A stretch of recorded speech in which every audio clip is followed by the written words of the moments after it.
then the other question is, what about people who might want to come in? We deal with them later, perhaps, and just sort of play it by ear. Um, I think for me personally, right We're now, live. oh yeah, for me Oh, personally, hold on, hold on. oh okay, I here we can't. go.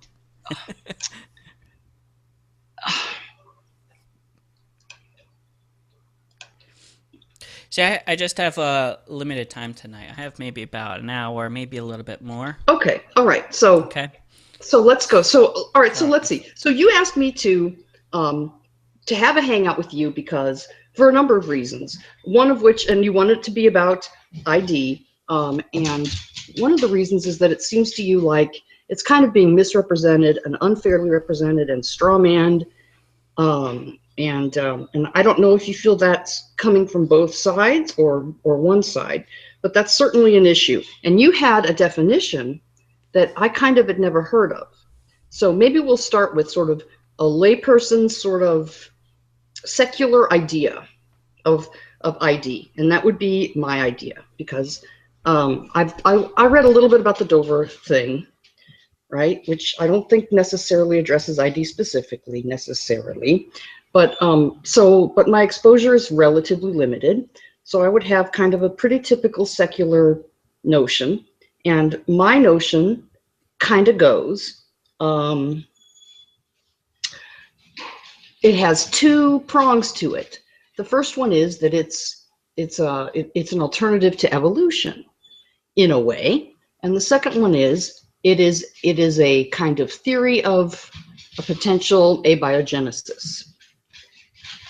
And basically, and then there's also this idea that it's hiding creationism. It's really creationism, but hidden and sort of reworded, right? So those are the three sort of layperson ideas that have crossed my path. hmm So maybe we can start with that. okay, so what are these ideas now you just said? Well, the first thing, as far as the creationism, whether or not that's true, it doesn't really say anything about the truth of the claims. Whether the people who hold to ID are creationists or not creationists. And actually, most of the prominent ID proponents, they do not hold to a literal Genesis account of the age of the earth or the history of life. In particular, Steve Meyer, who is one of the founders of the movement, like he holds a very conventional view of the age of the earth. He is a geophysicist. So, number one, it doesn't speak to the truth of the argument for ID. I believe that's a fallacy. And then, secondly, most ideas that I know of aren't even young Earth creationists. So, I think there's just equivocation when people say that intelligent design is just creationism. Now, there was evidence from Dover where an early draft of some textbook used the word creationism or creationists, and that's supposed to be like the proof evidence. But the response to that is creationism. I mean, just the word creationism, it just means to create. There's nothing inherently biblical about that. So, what you have to do is look at how that word was actually being used. And it was being used in a way that is distinct from like young earth or biblical creationism. It wasn't being used to argue from the Bible for an intelligent cause. So I think there's some equivocation going on there to try and argue that intelligent design is just the same thing as young earth creationism. It's clearly not. I mean, anybody who's familiar with the argument or the idea knows that it's not young earth creationism. Okay, so let's grant that, and let's start with maybe you could tell me what it is. Yeah, and it's really not complicated at all. It's just the idea that we can correlate the effects of intelligence to the cause, which is intelligence. So we know the kinds of things that intelligent entities produce, And therefore, when we see those effects, we can reasonably infer that intelligence played a role.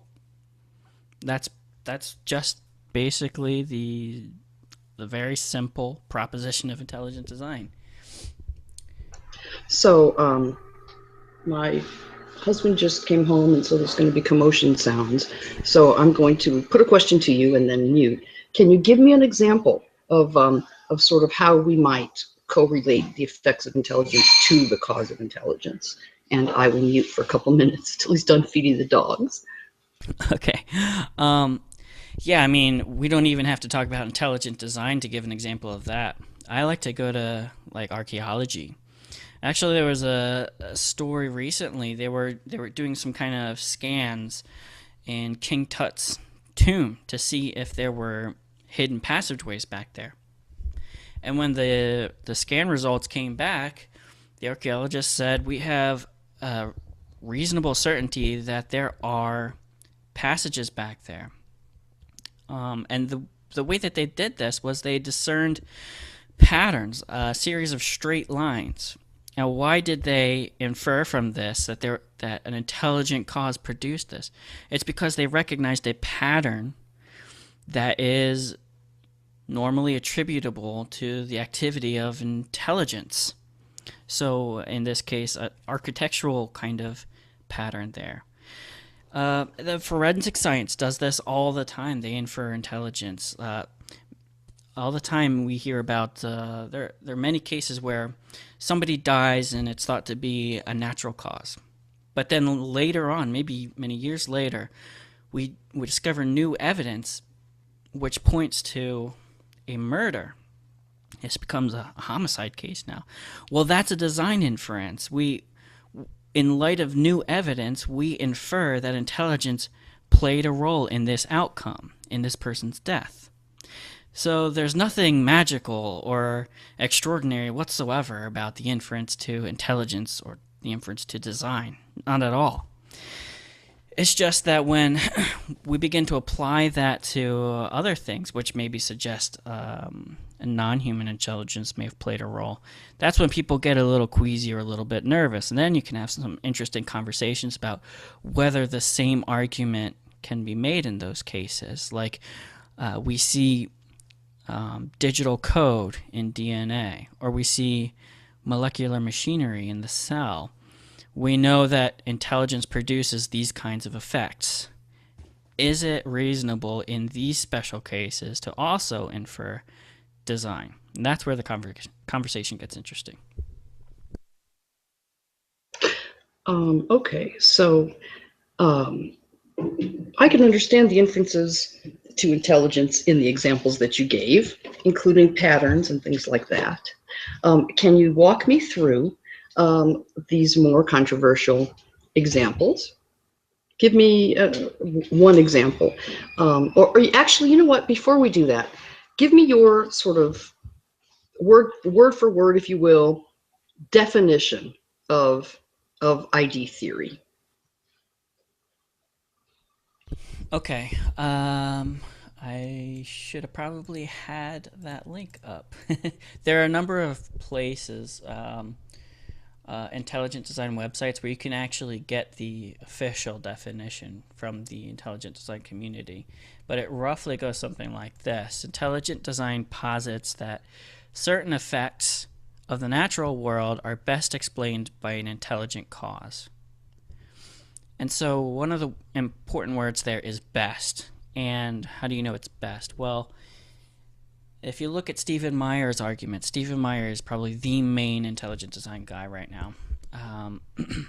His arguments and most other arguments, best is determined by causal adequacy. So the cause that you're making an inference to is known to be adequate to produce the effect. And so therefore, intelligent design posits that intelligence is the best explanation for certain effects. So it's saying that intelligence is causally adequate to explain these effects, where other hypotheses are not known to be causally adequate. So when you say effects of the natural world, you don't necessarily mean simply, for example, uh, how life came to the earth. You mean even bigger things. Well, hmm, I would say that intelligent design pertains more to abiogenesis, where you're trying to explain the origin of molecular machinery or the origin of code and information systems, translation systems. So I would say that it does pertain more to the origin of life than to its subsequent evolution. Although there is one main argument that comes from Steve Meyer, which does argue um, not really against evolution per se, but it argues that the history of life shows what appears to be episodic infusions of information. And so Stephen Meyer says that the Darwinian mechanism is insufficient to explain that. And so he infers intelligence from what he sees in the fossil record. But other than that, for the most part, intelligent design pertains to origins. So origin of the universe, origin of molecular machinery, and digital code. So it's, if I'm hearing you right, and I'm going by my sort of layperson's idea, fuzzy idea of what ID is. Um, my idea would be that it's an explanation for abiogenesis, a supernatural explanation for abiogenesis. In other words, it's a hypothesis of how life could have arrived on the Earth. But you are saying, no, no, no, no, it's bigger than that. It applies to all kinds of origins. For example, the origin of the universe. Is that correct? Yeah, there are a number of ID proponents that make an argument from the origin of the universe, and also the fine-tuning arguments. And now, I'm not partial to every intelligent design argument that's out there. I'm still evaluating a lot of them, and some of them I used to think were pretty weak, actually. Now I'm kind of in the middle on a lot of them. So I'm But interested in what changed your mind, but I don't want to yeah, go off on a tangent. So let's let's stick with let's try to stay on track, Helena.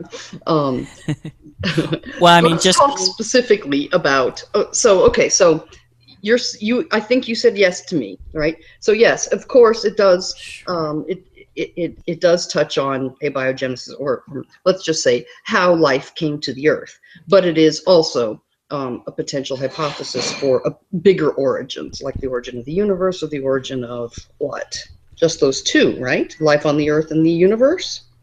Well, yeah, but it's not inherently limited to those things. It's just that um, design proponents observe effects that they believe are attributable to intelligence.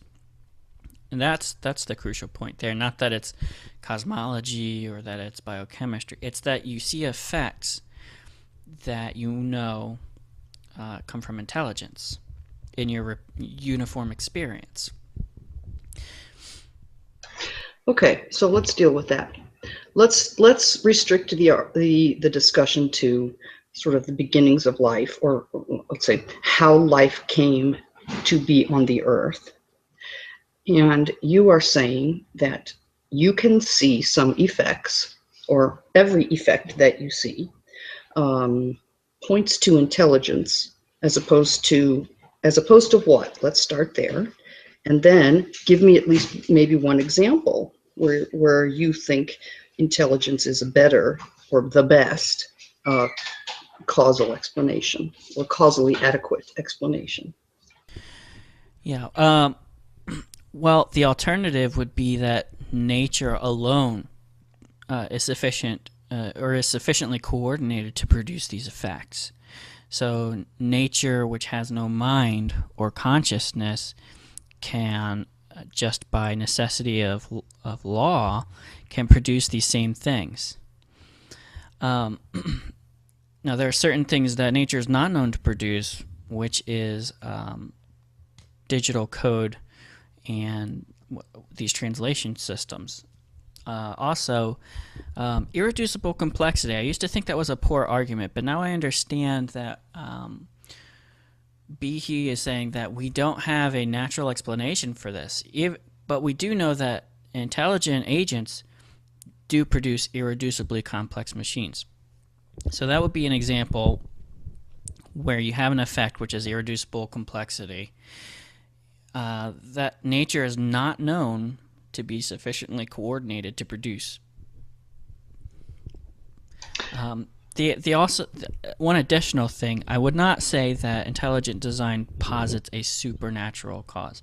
I have kind of I think that that's an important point, the one you just made.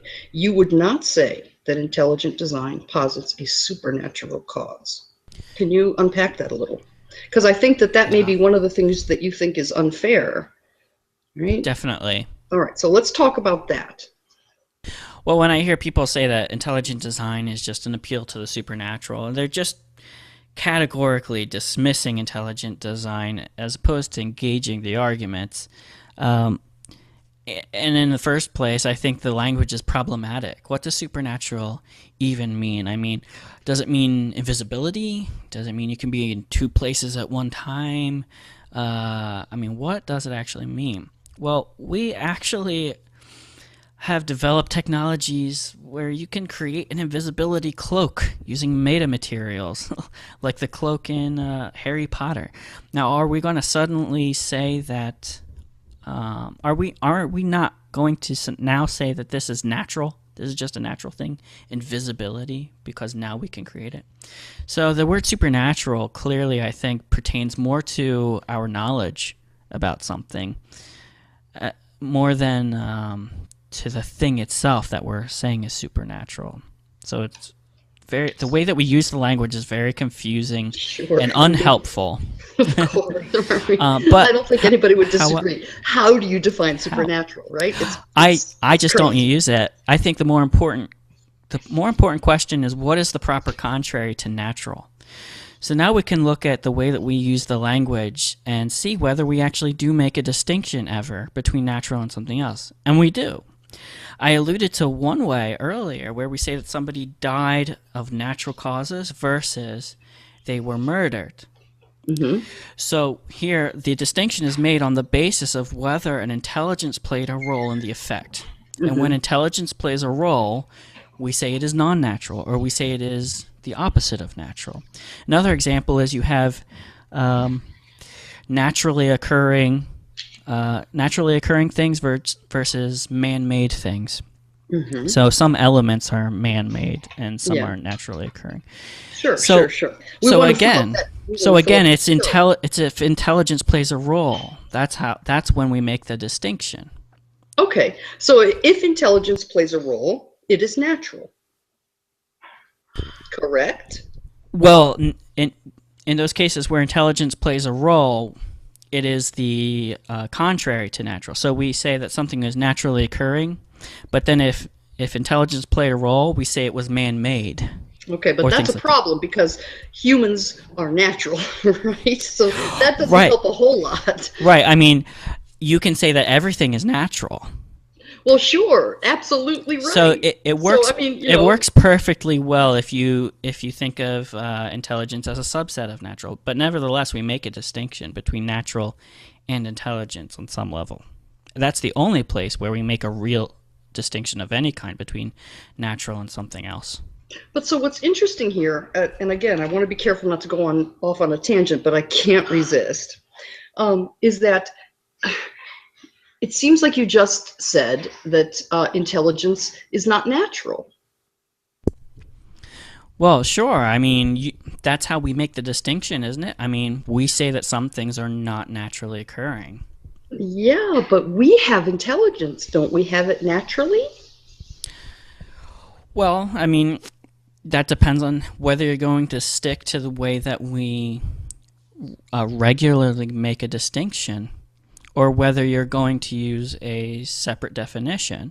And most people use a separate definition. They use many definitions of the word natural. I think the language is very problematic, and you're raising one of the reasons why. It's because we use the language in many different ways, which may even seem to be inconsistent with each other. But that's not a problem for intelligent design. That's a problem of the language. Okay, so let's get back to problems of intelligent design, right? Because, there are so many issues that you've raised, but let's just pick at the ones that deal specifically with intelligent design, and especially, what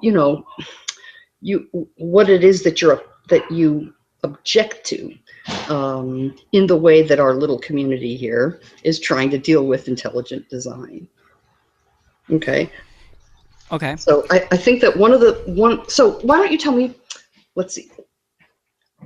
Let's pick one of your sort of real serious objections to the way that the sort of intelligent design people in our community approach the subject. And let's talk about that a little bit and get that sort of out into the, I don't know, internet ether. and deal with that. Okay, well, one of my main frustrations is that intelligent design is regularly characterized as an argument from ignorance, or a God of the gaps argument. This actually occurs on both sides, the opponents of intelligent design and even some of its advocates out there. I asked somebody one time, what's the distinction? Because when I'm in hangouts with theists and with atheists, I like to ask questions of both sides because I'm interested in how people respond. And I asked somebody who was a theist and an intelligent design advocate, what's the distinction between your point of view and a God of the gaps argument? And this person said, I don't really know that there is a distinction. Which for me was very disappointing because... I can imagine. That would be a terrible thing to hear. Yeah. And intelligent design, I mean, the definition is so very simple. It posits that certain effects are best explained by an intelligent cause. It doesn't posit that wherever we don't know an explanation, intelligence must have done it. That is not the argument. So it's not structured as a God of the gaps argument. But on the other side, the opponents, sometimes I think there's a very strong bias, because I talk to a lot of very intelligent people, but they'll say some things that I think are very, very silly. I was in a hangout a few weeks ago with one such person, and we seemed to kind of all be getting to the same page that, okay, yeah, intelligent design, it's not structured as a God of the gaps argument. We really kind of hashed that out.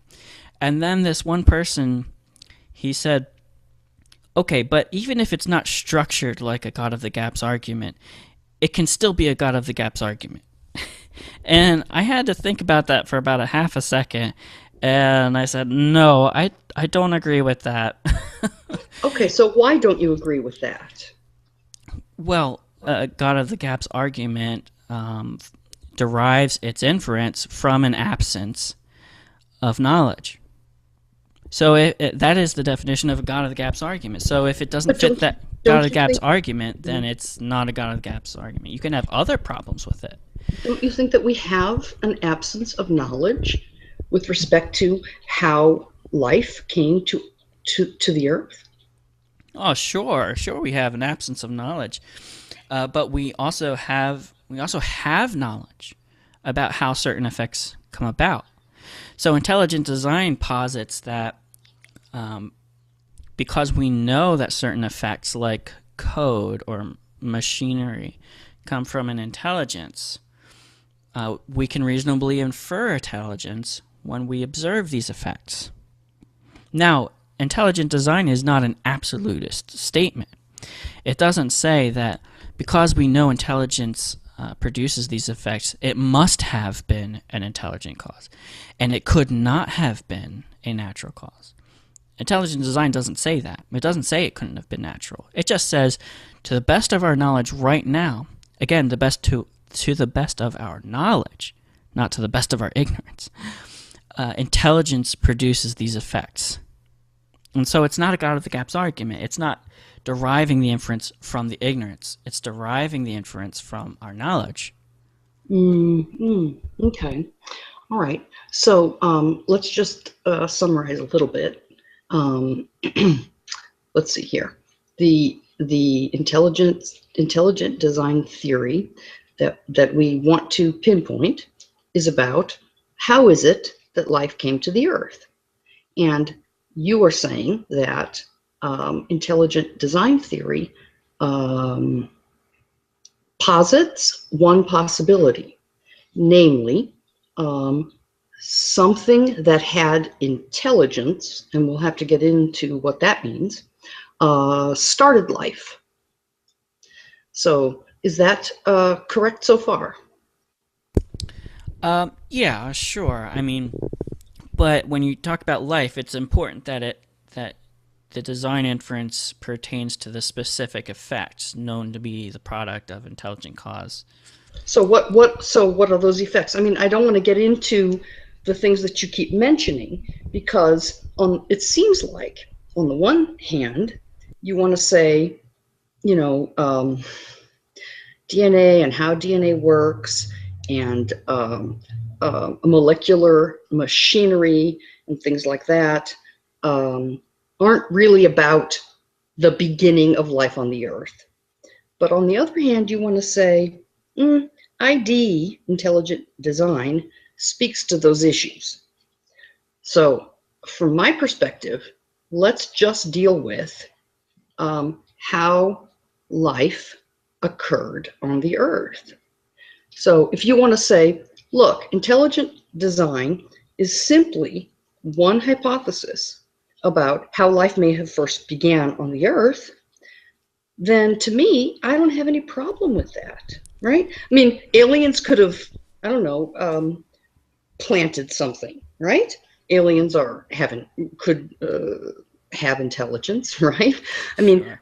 right? So you don't, in that respect, that would support, in my opinion, your contention that this is not necessarily about the supernatural, right? So it Right. could all be natural, and the origins of life on the earth, one hypothesis that could be considered philosophically, is that something that had whatever intelligence is sort of planted the seed on our particular planet. Now, Yeah. I don't know. I would imagine that you would object to my to my synopsis there. So, but maybe you No. wouldn't. Maybe you would say, yeah, that's all ID is saying. Yeah. I wouldn't really object to it. I think both are kind of accurate descriptions of intelligent design. It's just I like to be a little more precise and state the specific effects that intelligent design cites as evidence for the inference to design, as Okay, opposed so to the so derivative let's conclusions okay, about the so origin let me of go. life. Let me try to go with you a little bit. As far as I'm concerned, sort of the big effect is life on this planet. Yep, sure. Okay. Okay. So you're just saying, and please correct me if I'm wrong and sort of show me where I'm off on this. It appears as though you are saying, look, all intelligent design theory is saying, with respect to the particular question of how life came to exist on this planet, is that it is a viable hypothesis that something that had intelligence began life on this planet. Yeah. Agree or Yeah. disagree? And if you disagree, where am I off? No, I think I would roughly agree with that. Sure. Because the specific effects are necessary for life. And then Stephen Meyer, when he gets into kind of the more evolution questions, he says that the information that he believes was infused throughout the history of life, that was necessary for life. So, yeah, in a roundabout way, you can say that design posits that some intelligent agent caused life because the specific effects are necessary for life. Sure. So I kind of don't understand what you mean when you say because the specific effects are necessary for life. Well, there are unexplained effects um, in biology or biochemistry or whatever. There are a lot of mysteries, and intelligent design doesn't um, presume to answer all of them. Uh, wherever there is a mystery, it does not justify an inference to design. It's only where design is where we're familiar with the effects of intelligence and we see those effects that we can infer design. So, geez, I'm losing my train of thought. So I think you were going to maybe go into what the effects are to which intelligence must apply or better applies. What specific effects are there? I think that might have been where you were going. So maybe digital code and molecular machinery and stuff like Yeah, that. I mean, I guess the point I was saying was just simply that these things are necessary for life. Okay. And so, in that sense, you can say that yes, the designer, who or whatever that is, did make life possible. Right. Okay. So then, if that's really all you're saying, why do you think that atheists jump on you? Well, you know what? Honestly, I think that a lot of atheists are used to dealing with young Earth creationists. I think that intelligent design gets lumped in with all kinds of other things and gets lumped together with certain bad arguments that they hear all the time. And it's really a distraction from the conversation about intelligent design. I have to spend so much time clarifying what intelligent design isn't before I can even get around to talking about what it is. Well, okay, given that, why don't you clarify what intelligent design isn't right here? Yeah, well, intelligent design is not a God of the gaps argument. It does not derive its inference from the absence of knowledge or from ignorance. It derives its inference from knowledge about cause and effect. Also, it doesn't posit the supernatural. It does not necessarily posit the supernatural. In the first place, I don't even think that the supernatural is a real category of things. I think the way we use it is as a category of our knowledge about things. So I would not say it's proper to characterize intelligent design as an inference to the supernatural. Moreover, even if it was an inference to the supernatural, what makes this unscientific? I mean, is the atheist not being a science stopper by presuming or by assuming that science cannot study the supernatural? I mean, there were a number of prayer studies done where we were trying to measure the effects of prayer. And this is paraded about because there was no effect discovered, or there was a very statistically insignificant negative effect of prayer on people with heart conditions, actually. So atheists love that. But let's think about that for a second. Aren't they actually conceding then that science actually did study the supernatural? Was it not a real possibility that science would have discerned supernatural effects in these studies? And if not, then was it even a real scientific experiment then? So even if This is a intelligent very good design, question. This is a great even question. yeah, even if intelligent design did posit a supernatural cause, this would not even make it unscientific, as far as I can tell. But moreover, it doesn't necessarily posit the supernatural because I think that that's a very poorly defined word anyway. The proper contrary to natural is not supernatural, it's intelligent cause. Oh, now there you go. That was controversial. You just said that the opposite of natural is intelligent and not supernatural. Yes. Mm. So that makes me wonder, and it makes me wonder this, but I don't want to go off on this tangent, but it does make me wonder if that's true. Therefore, intelligence, for example, the intelligence that we have, isn't natural? Well, sure. I mean that's how we use the language. Oh, We I don't contrast. agree with that. I think that, human intelligence doesn't have anything non-natural to it. Well, but do you disagree that we make that distinction between intelligent cause and natural? I think I do. Yeah. So you disagree that we're making a real distinction when we say that something is naturally occurring versus man-made, or that somebody was murdered as opposed to died of natural causes. No, obviously that's not what I'm saying. Okay, so you agree that that is a distinction we regularly make, and it's a valid distinction.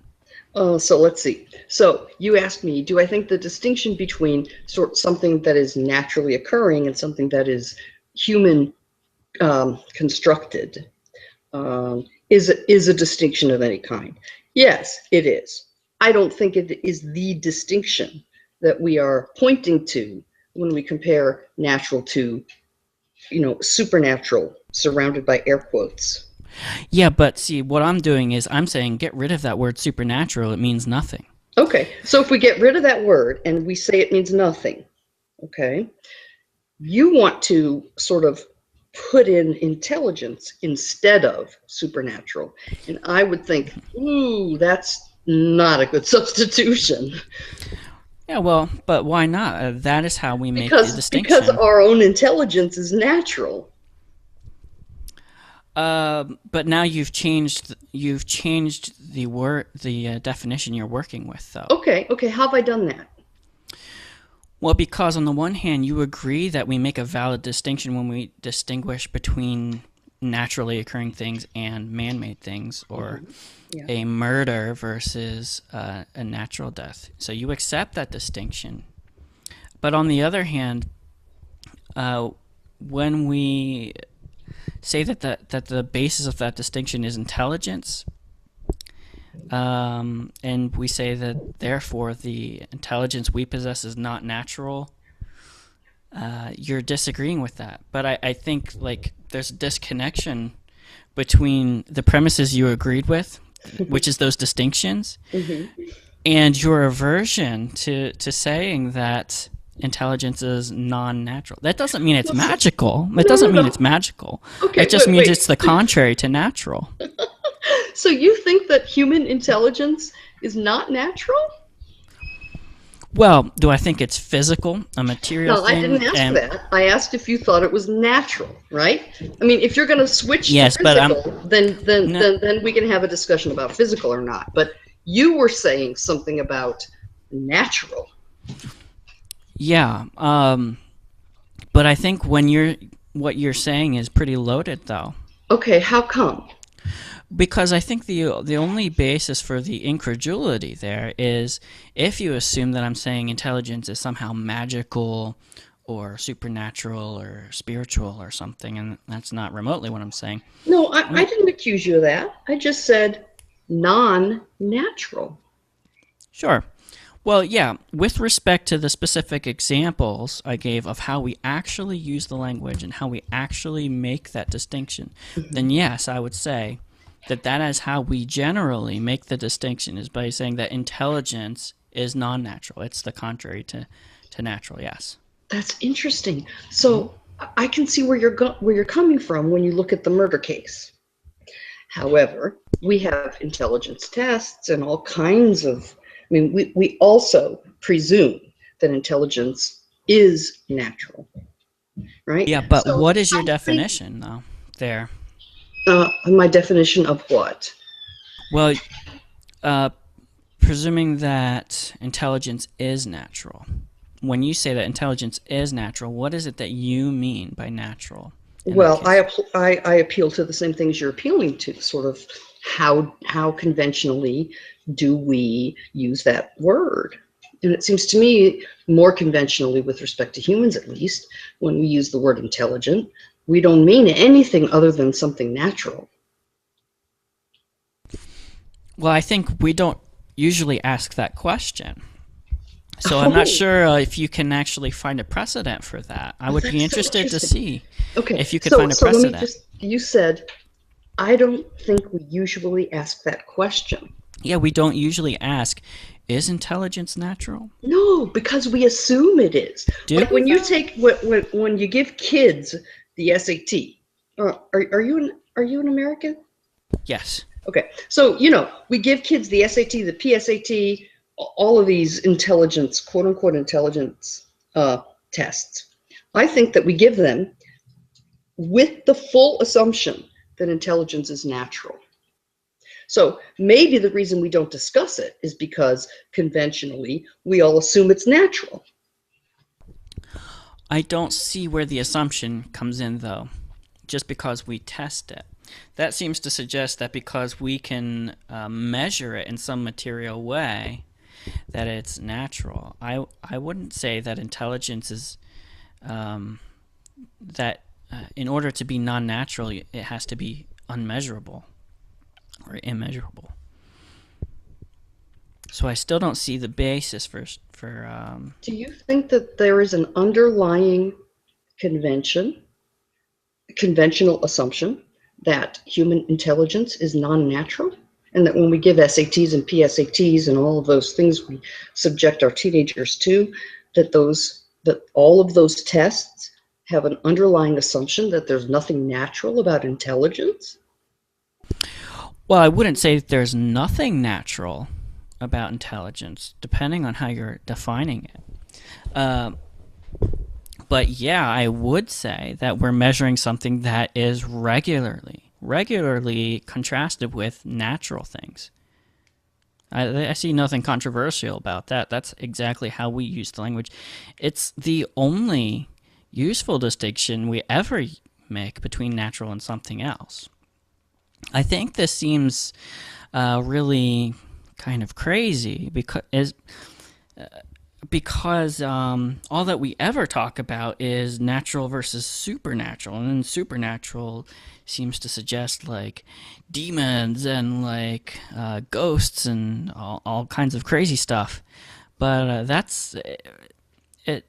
That's not the case at all. The intelligence, as the contrary to natural, seems completely unremarkable to me, and that's just how we use the language. There's a strong precedent for that.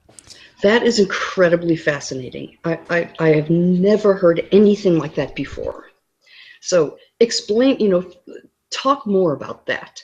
You think that we all assume, I mean, maybe I'm putting words in your mouth here, but you think that human intelligence is non-natural and that is like no big whoop.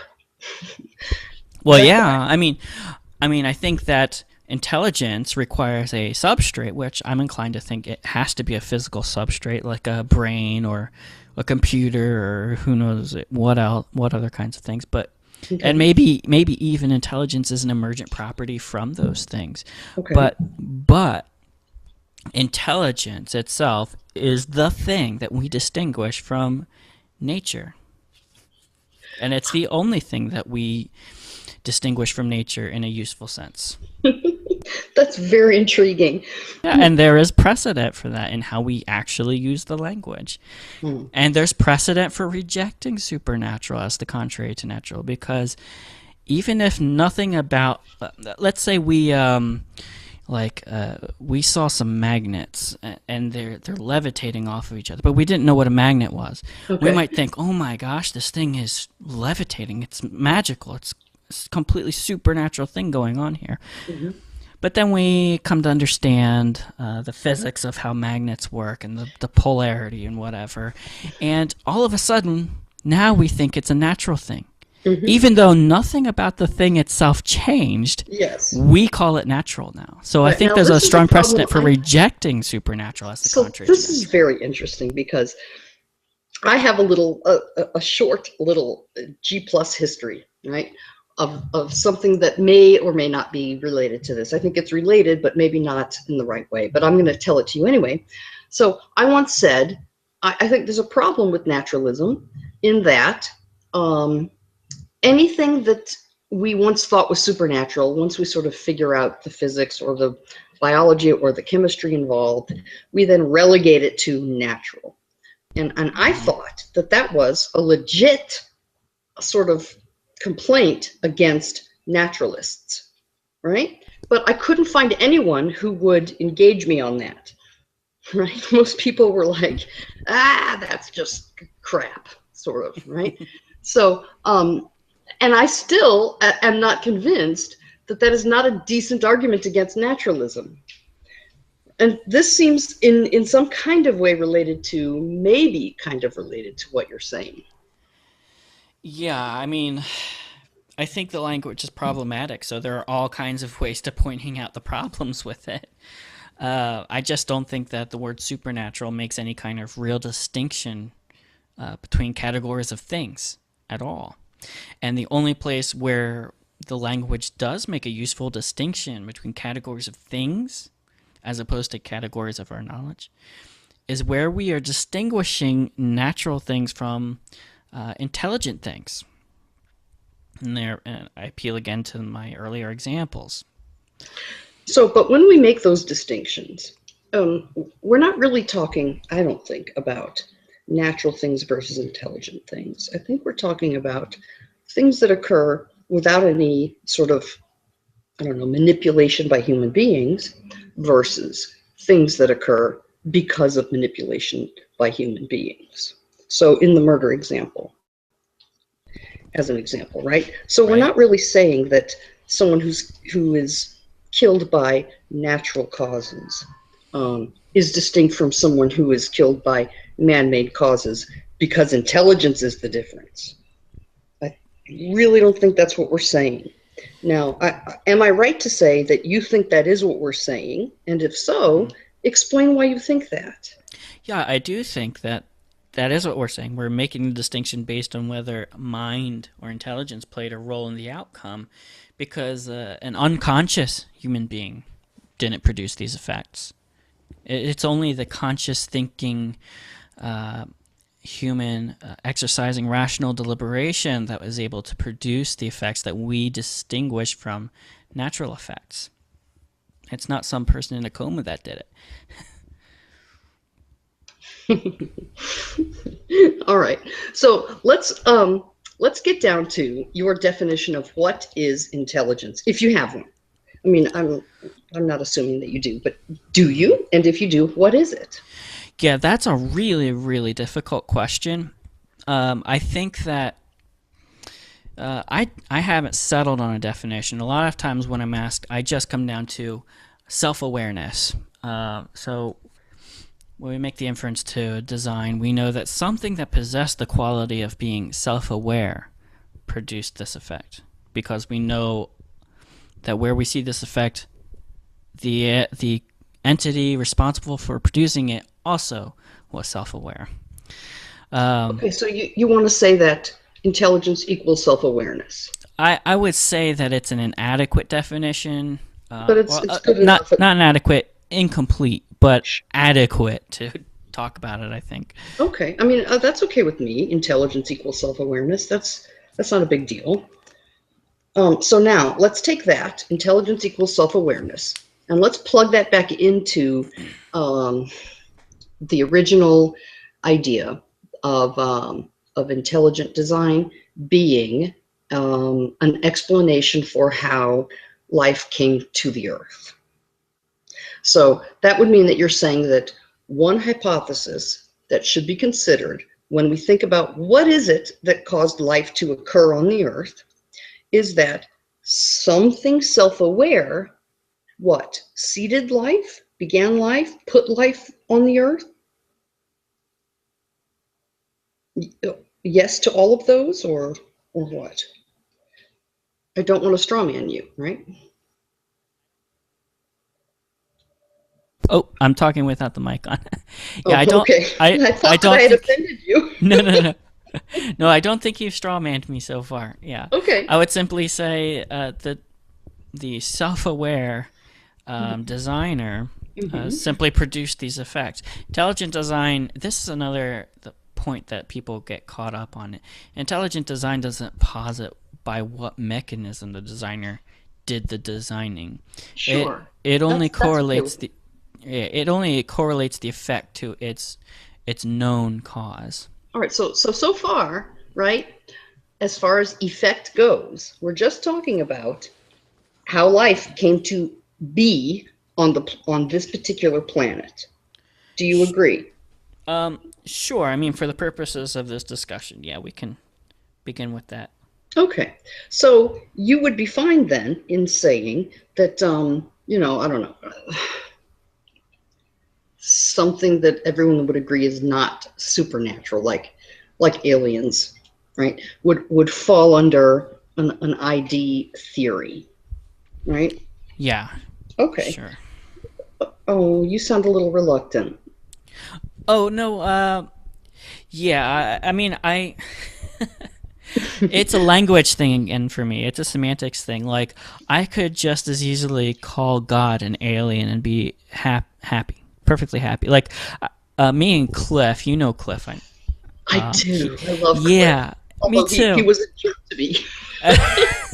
Cliff, you were not a jerk. I was the jerk. Hey, he baited me into going into a hangout that turned out to be a den of lions, so he did it to me too.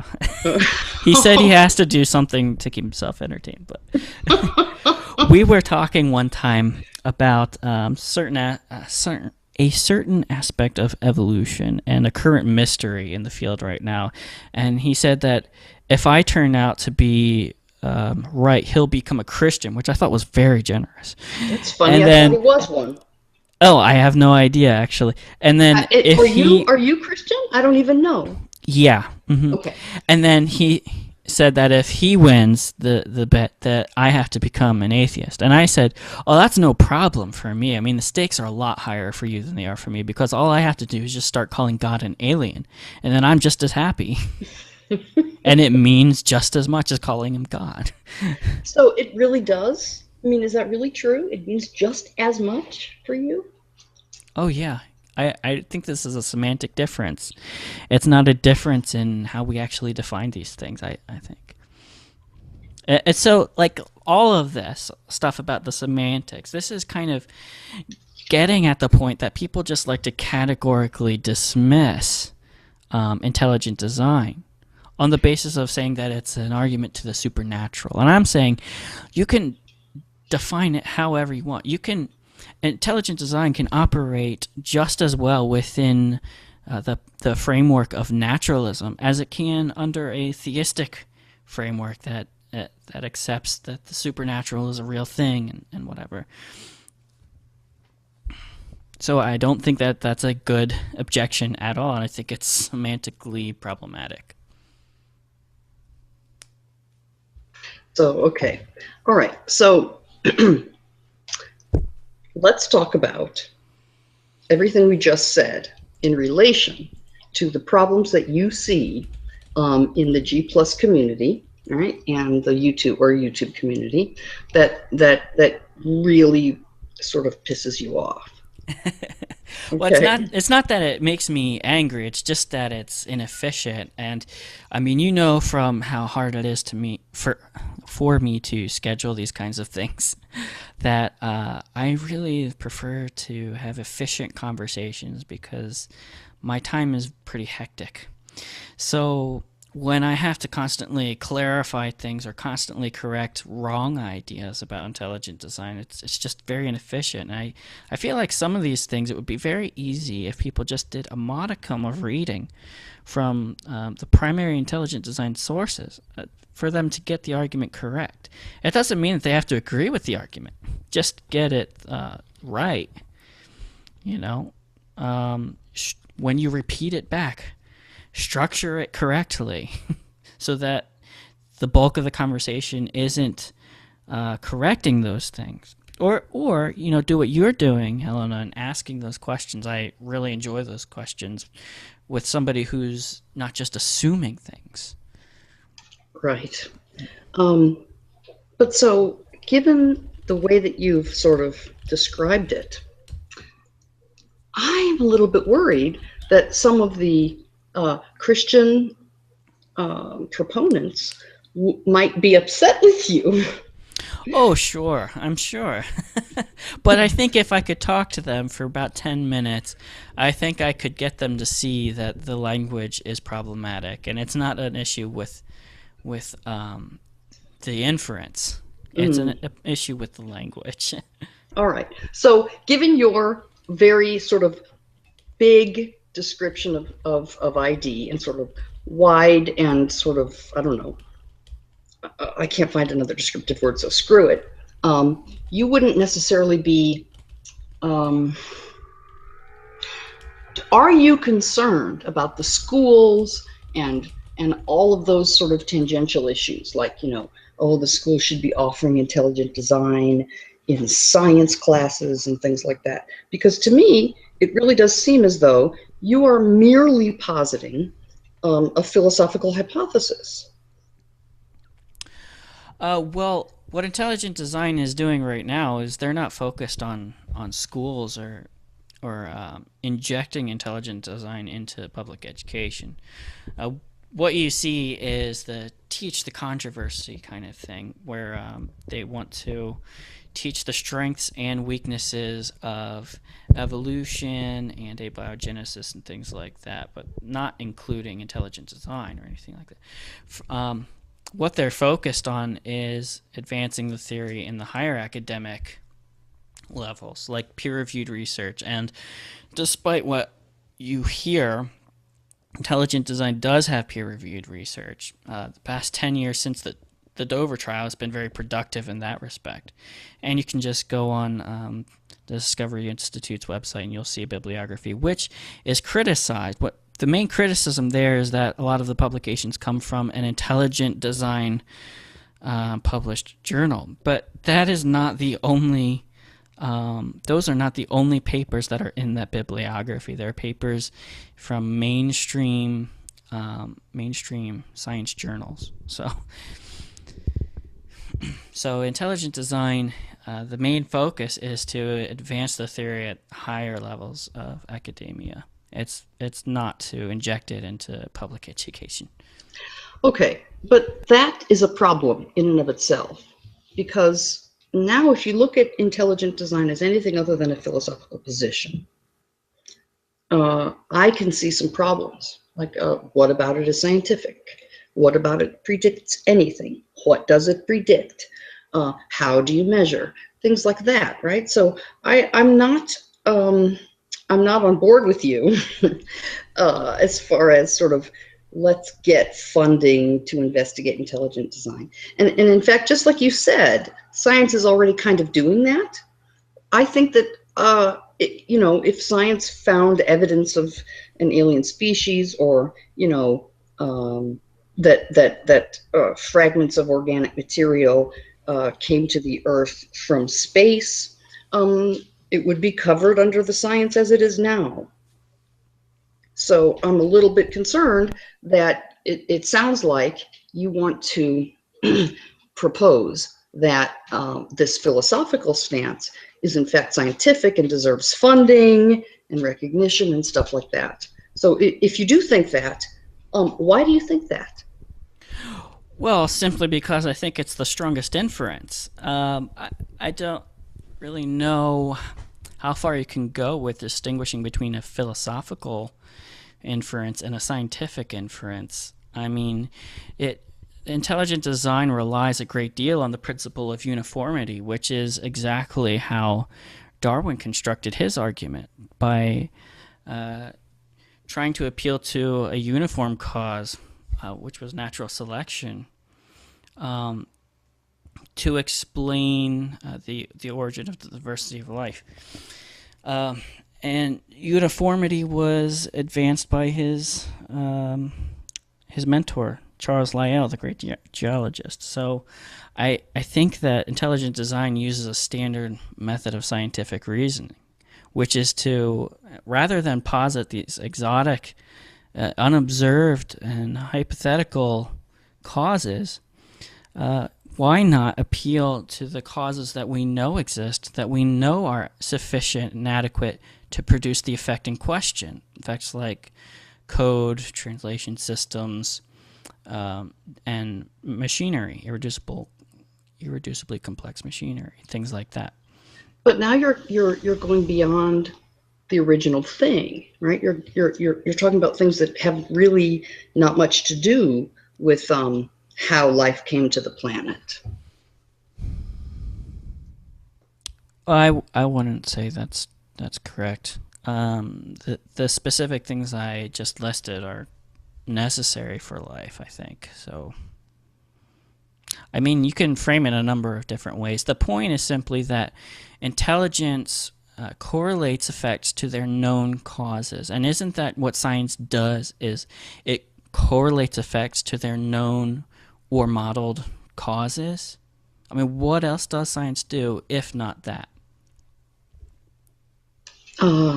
Ask me that again. I'm sorry, I was distracted. What else does science do if not correlate Effects to their known or modeled causes? or modeled Right? That is causes? ultimately what science does. Hmm. Mm, Science correlates effects to known or modeled causes. Yeah, it sees something, it says, oh, how did this happen? Hmm. And then it posits a cause. And if you know of a cause that does that, then that's the cause that you posit. Hmm. Hmm. But ID doesn't posit a known cause. It just hypothesizes a potential cause. Well, intelligence is a known cause. Well, but applying it is the hypothesis, right? Well, yeah. Well, it's a Okay. hypothesis about the known cause of certain effects. But That's it, that's how that's how the hypothesis is constructed. but it doesn't correlate intelligence with an effect that is known to be the cause of the kinds of effects that we're looking at. In the case of natural objects, what are putatively uh, natural objects, like rocks and trees and human beings and things like that, organisms, um, those are not known to be products of an intelligence, right? The theory is Right. the theory is supposed to establish that. So you can't say, well, here we know that we I mean, if we lived in a world where there were gods and we saw that they created things like rocks and trees and people and other critters and stuff like that, then it would be trivially easy to say, well, look, I mean, look, these are exactly the kinds of things that gods get up to. We know that intelligence creates these kinds of things. And then if we came along, and we saw Martians, and they were relevantly similar to the kinds of critters on our world, which we knew on our world were created by gods, intelligent beings, then we could look at the Martians and say, well, this looks for all the world like the product of an intelligent creator. But in the case of natural objects, we don't know that they're artifacts, right? So that I think is the problem for design Well, we inference. don't know anything. I mean, intelligent design doesn't say that we know that an intelligent cause produced them. It doesn't say that we know that a natural Yeah. cause did not produce them. It only says that it exhibits qualities that we know from uniform experience But when I say no, come from an intelligent cause. let me withdraw the word no then, because by no I didn't mean no in the strong sense of an established fact or anything like that. I meant no in the sense of acquaintance awareness. We're not aware that natural objects are the products of an intelligence. But I wonder if I could sort of back us up a little bit.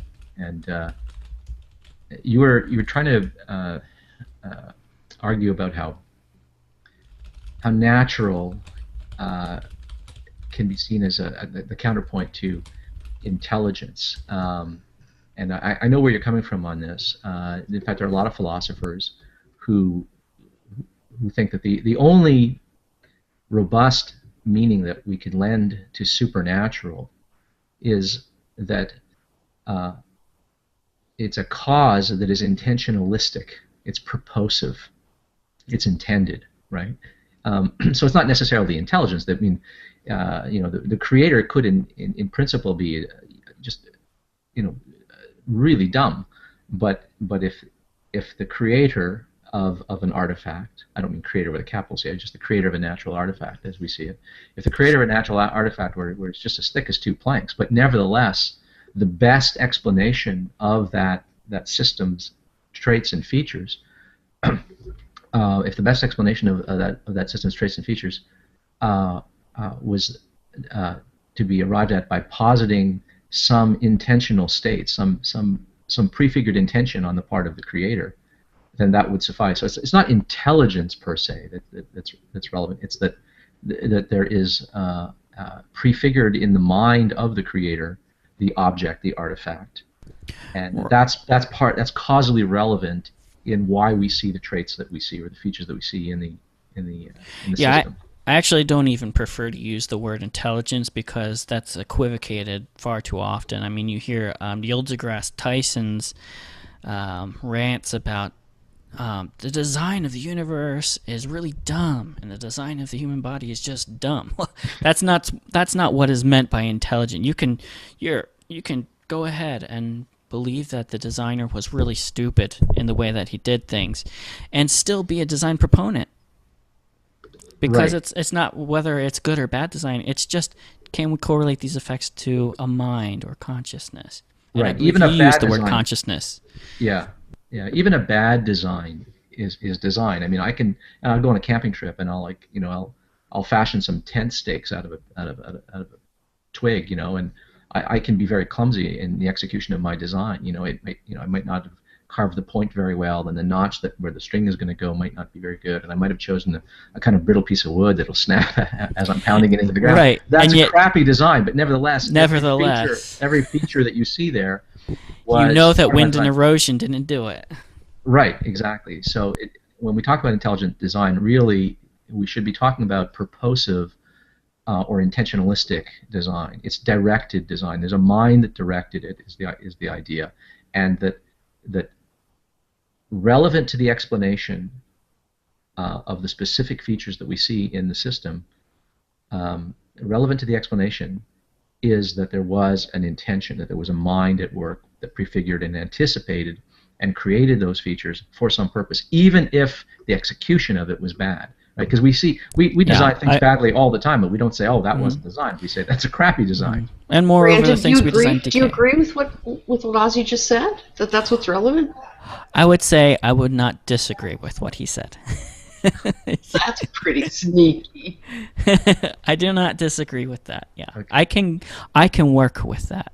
Well, but I think it's important. I mean, a proponent of ID who wants to suggest that they're not just positing a God, that this isn't just creationism and scientific drag, I think has to be open to the possibility that the intelligence here is not necessarily very smart. I mean, it doesn't have to be an omniscient being, right? And I agreed with you with what you said about supernatural. It doesn't have to be a supernatural being.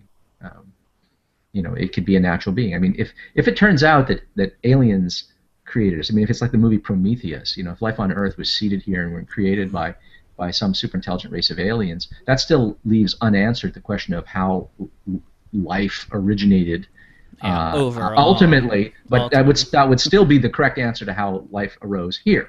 Right, and if that's the answer, then that's the answer. Now we have another mystery, but that could just be, that's not impossible, right? It's not ridiculous. It's not a good reason to think that it's true, but it's not ridiculous, and I think that we have to be at least open to the possibility that the ultimate source of life might not reside on Earth. It might not have arisen here originally. It could have come, maybe panspermia is right. Maybe Robert Hoyle was correct.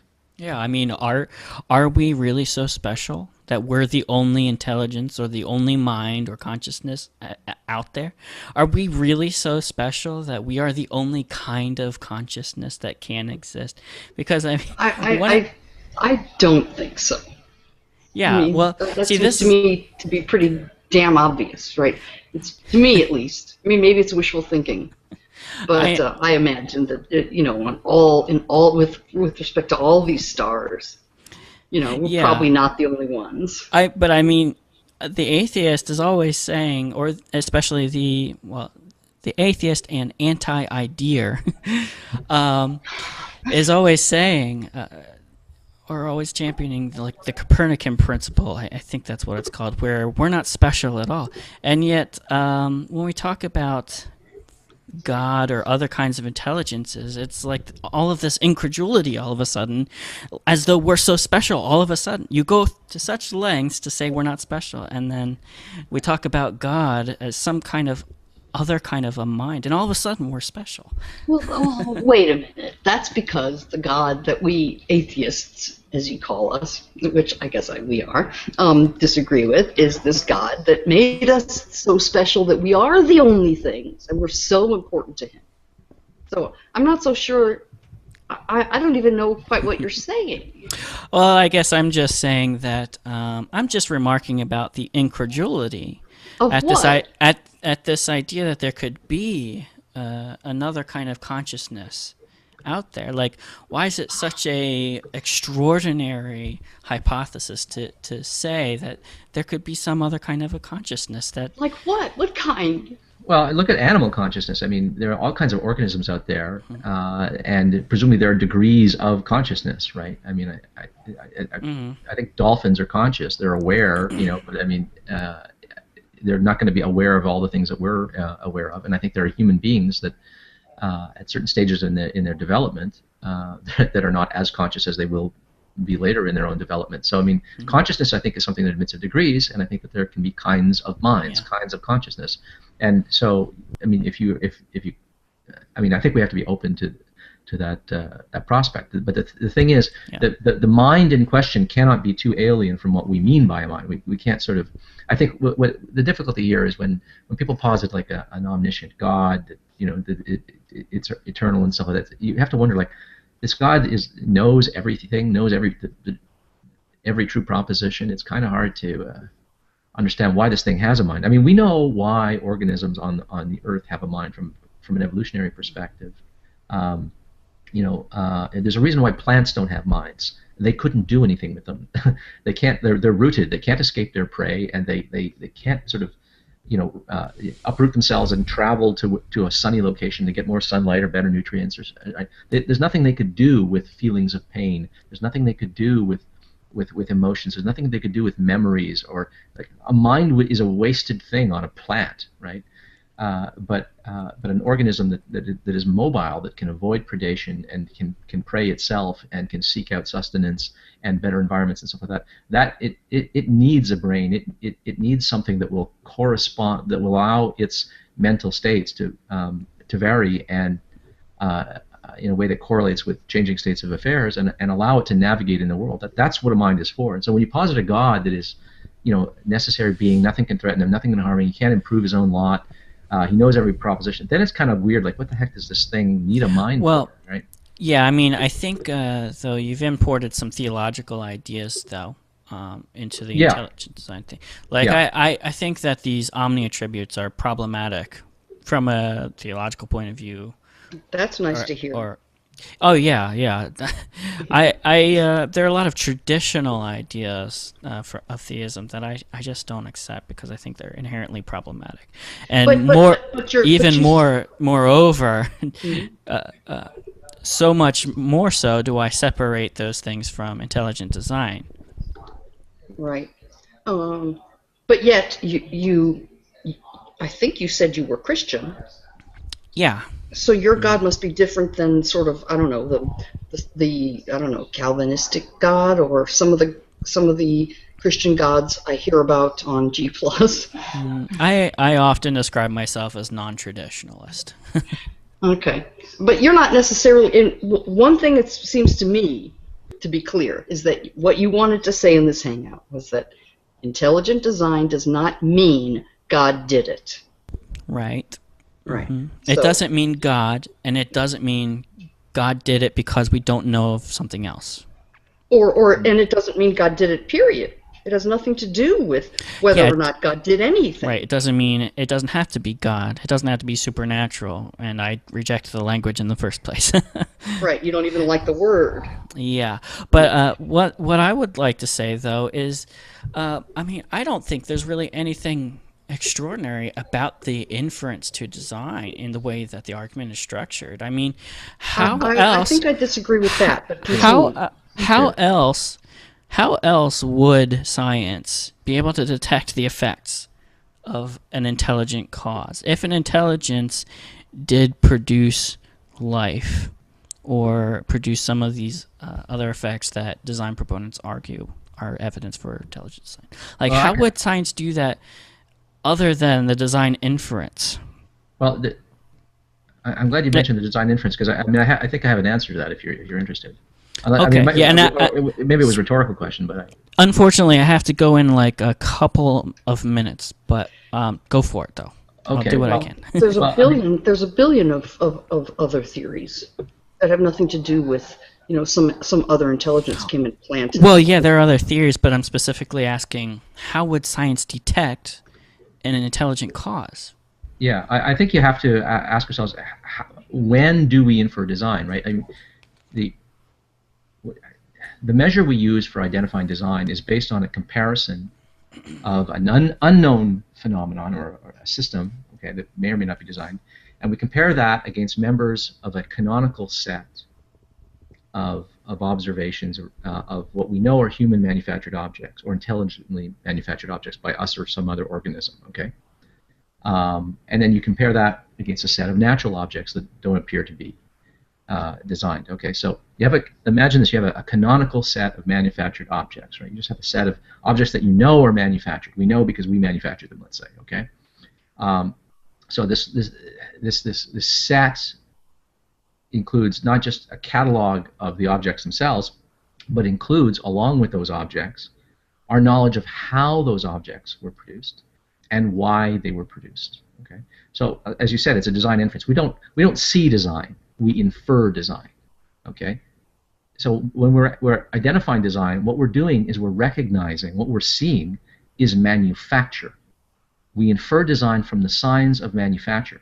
We recognize that this mouse is a human-designed, manufactured system because we know so much about humans. We know what kinds of activities humans get up to. We know that the kinds of things that humans do and the kinds of things they build and why they build them, the purposes they put them to. We know the capacities and limits of human beings, and this falls within those capacities and limits, right?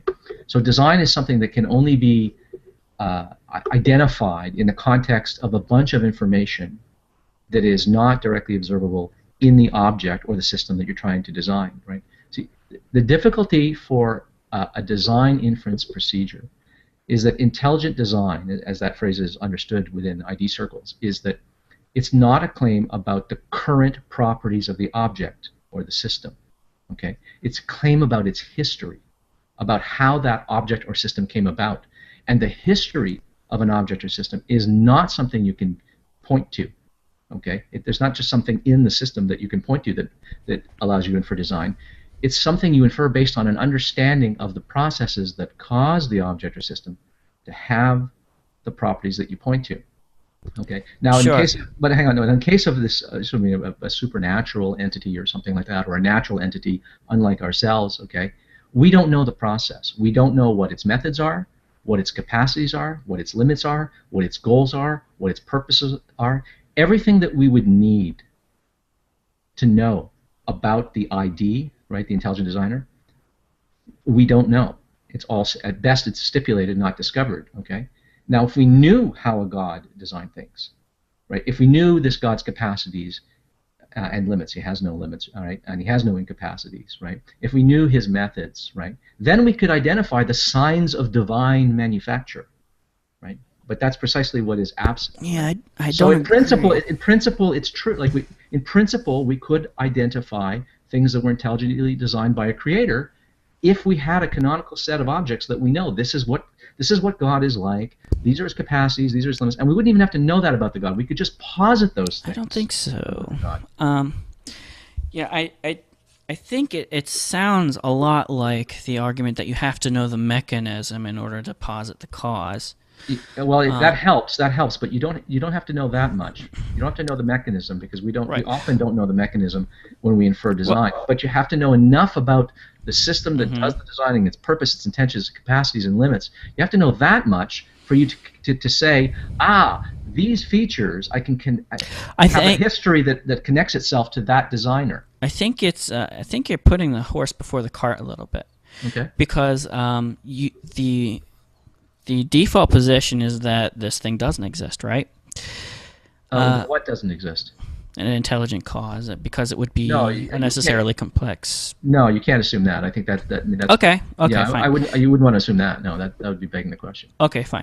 Well, the effect is evidence for the cause. When you observe the effect, that effect is evidence for the uniform cause known to produce that effect. But it has to be known to produce that, or you have to have some way of connecting it. Like you said that earlier, is the connection. Well, no, but but it has to be connected to that agent, to that. See, that's a very interesting point of disagreement, and I wish we had more time to tease that up, because it's really a question of how, in fact, do we apply uniformitarianism? Mm-hmm. Does that obligate us to perfectly uniform causes and effects, or are we able to apply it at a more granular level, at a higher resolution? And I think there are definitely examples where you can argue that we actually apply uniformitarianism at a much higher resolution. I agree. Than saying that when we posit a cause, it has to be perfectly uniform cause. No, I agree with that completely. Actually, in fact, I think we need to. I think there can't be blanket intelligent design theory, right? You have to, whenever you're inferring design, the only way to infer design, because design is saying something about the history of a system, right? Claiming that it's an artifact, right? You're claiming that it's an artifact of a certain kind of cause. The only way you can have an inference to the best explanation to a designer is if you're able to connect that effect to that designer. And this is what I have. This is a difficulty I have with all intelligent design theory and certain deistic accounts of creation, as well as theistic accounts of creation, is that they typically don't specify enough about the ID. They try to be as vague as possible, but in that vagueness, right, they lose everything that would allow you to connect the effect to the cause. Now, see, you say vague, and I say unparsimonious. See, what I hear is that you're requiring that the explanation be more complex than necessary to correlate the effect to its known cause. All that you have to do is observe effect for which you know of a cause, mm-hmm. and then you can infer that the known cause produced the effect, simply because that is your explanatory resource from your uniform repeated experience with that. But that's just that we have no uniform repeated, no knowledge of uniformity of these systems that are alleged to be artifacts, right? I think we do. Well, I mean, we don't know that we have not established that DNA is an artifact. We've not established that an organism or a cell or an atom, or because some people would posit ID not just for living systems but also for constituent matter, mm-hmm. right? I mean, who knows how far down the design goes, right? But all of these natural features of the world, which I mean, you would agree that they're natural, and I don't mean to beg the question against supernatural, because they could be natural with a supernatural cause. I think we agree on that. Yeah. In principle, they could have a supernatural cause, even if we agree that these are natural. The natural phenomena, we can't point to any natural phenomena and say, well, look, we know that these things are the products of an intelligence, right? Well, I mean, if we did, I mean, like as I said, we could live in a world. Counterfactually, we could have lived in a world. We could, live in a world where the Olympian gods are walking around and just willing things and abracadabraing things into existence. And then we would, even though we wouldn't know the damn mechanism by which they do it, we would still say, we have a canonical set of divinely manufactured objects. We can connect certain systems with intelligent design and certain other systems with human design, right, or animal. Well, it's a question of whether these certain effects exhibit the same qualities as other effects that are known to be produced by an intelligence. That's all. I think that is important. That's not granular enough. That's as far away from the granular approach that you'd want as possible, right? Don't you think? No, I don't think so. I think the opposite. You have to define the specific qualities of this effect in order to correlate with the effects, with the specific qualities of the effects that you know from direct experience are produced by intelligence. We have to get into this conversation again if you're interested, and sort of drill down into a couple of specific examples. Just because definitely. We're sort of. Yeah, I'm kind of having to rush my responses, unfortunately, because I'm pressed for time. But especially on the question of uniformity and how to apply it, because I think we have an important point of disagreement there that I'd really love to hash out another time. Sure. I'd be open to that. Okay, cool. Okay, so let's do this again. Yeah. I think so. All right. So when we do it again, I would like to talk about what I perceive, or at least predict, as a bunch of Christians not liking what you just said. Maybe. So maybe we can invite those particular ones, right? The ones that would be like, "Oh my God, Brendan, what the heck are you doing?" Yeah, but those will all be the ones I haven't talked to before. Is that right? Oh, that's interesting. Well, okay, so Brandon, I know you have to leave. I've got a couple of people here that can keep the discussion going even after you're gone. All right. If you'd like to stick around, please do. Otherwise, we will, gossip about you while you're in your absence. Sounds good. I'm used to it. You can watch and participate in the live chat or something like that if you can't. Yeah. I will hang around until I am called away. Okay. All right. So that sounds good. Go ahead, everybody. Have at me. All right. So the first thing, right? So Brandon's intelligent design has nothing to do with God. True or false? You asking us? Yeah. Well, I mean, I'll take him at his word that he believes sincerely that the intelligent designer would not have to be a god. In his case, it is a god. He's a Christian, obviously, so he thinks that the intelligent designer is a god. But I believe him when he says that in principle it doesn't have to be a deity. So that's important, at least in my country, because of this debate about putting intelligent design in the classroom and that kind of thing. Right? So in this innocuous form, I could see it. It could go in a philosophy classroom without any trouble at all. Well, the difficulty is with putting it in the science classroom, right? The entire content of intelligent design theory, and I use that word generously here, it boils down to a belief in like a few propositions. One would be that there is an intelligent designer. We don't know what this designer is. We don't know what this designer does or did specifically. We don't know how this designer does what it does or did. Okay.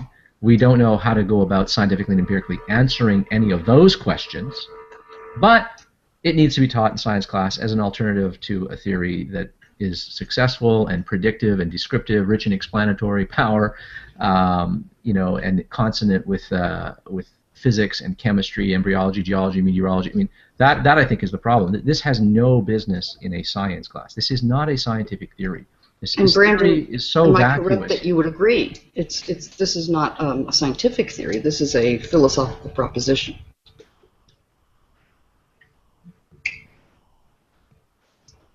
I think we lost him. Yeah, he might be watching, but unable to participate.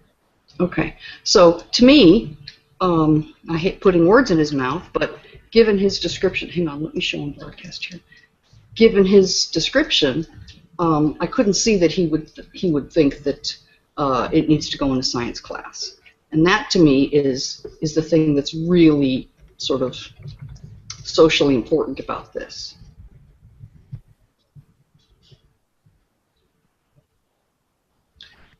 So hold on, let me just broadcast, and I guess we may have lost Brandon, but I was very glad to hear that he wants to talk about it more, and that's a good thing. So let's assume that we've lost him, And so what does anyone else think? Do you what do you think of what Brandon said about his definition of what intelligent design really, really is? Do you agree? Do you disagree? Let's hear from people. Jade, I would like to hear from you because I know that this probably is something important to you. It didn't make a lot of sense to me. And if he doesn't like the word supernatural, and I know a lot of people don't, just use non-natural or something like that, but to replace it by intelligence makes no sense to me whatsoever, given that we know that, dolphins are intelligent, elephants are intelligent, dogs are intelligent. We have different degrees of intelligence and different measures of intelligence even.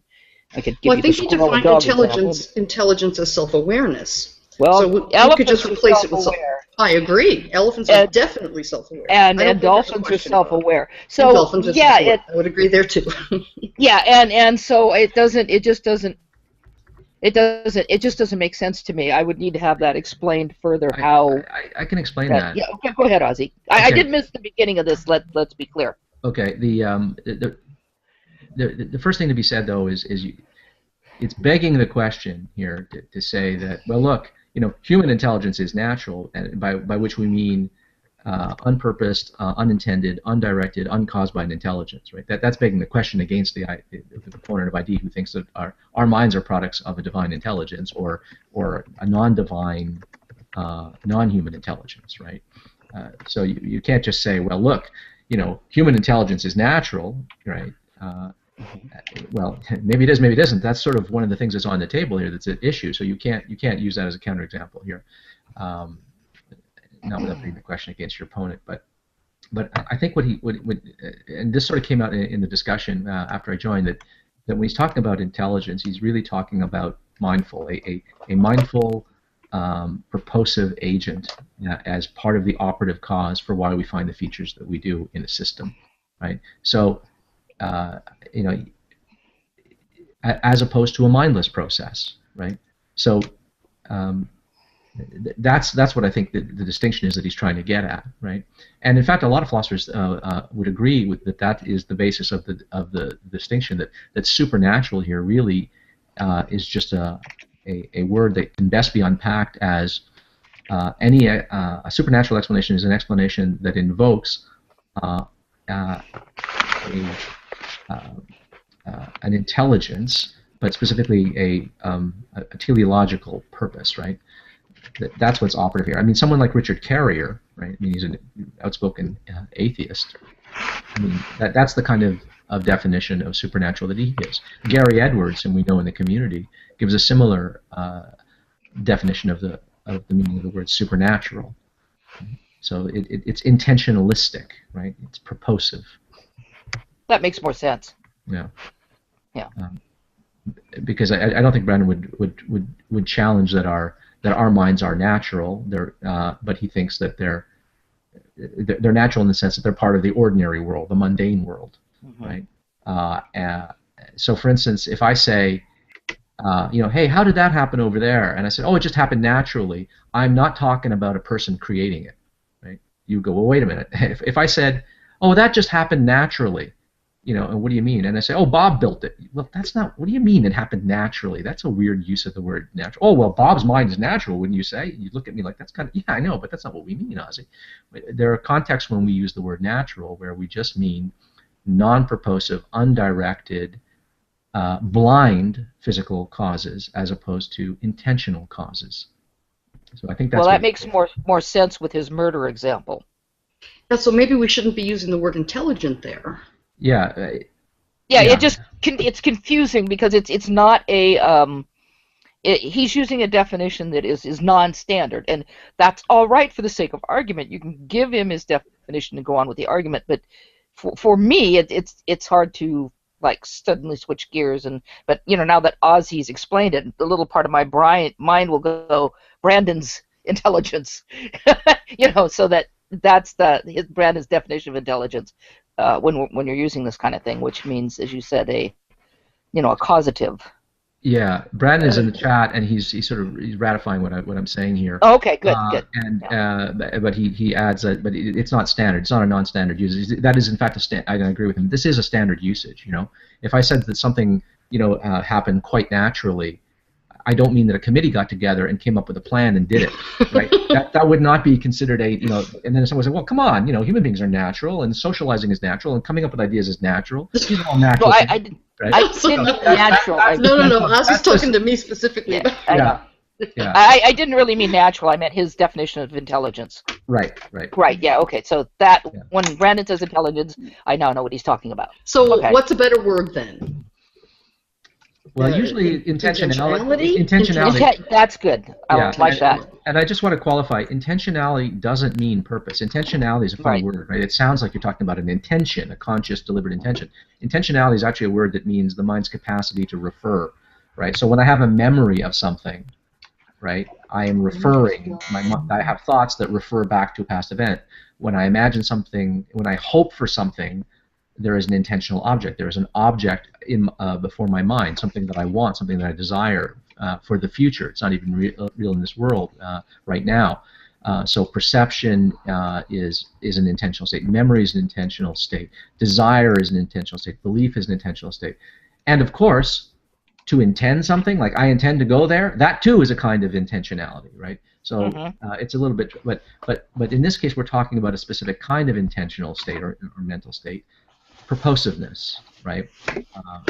Teleology, right? A conscious, deliberate intention, right? Where the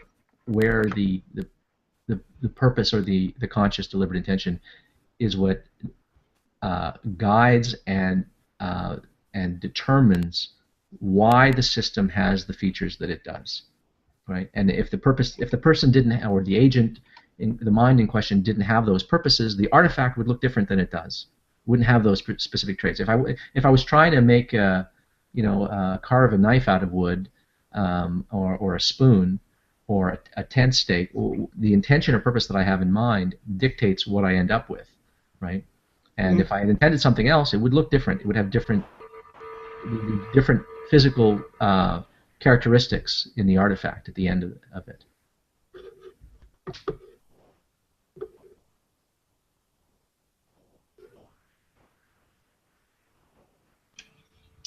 So,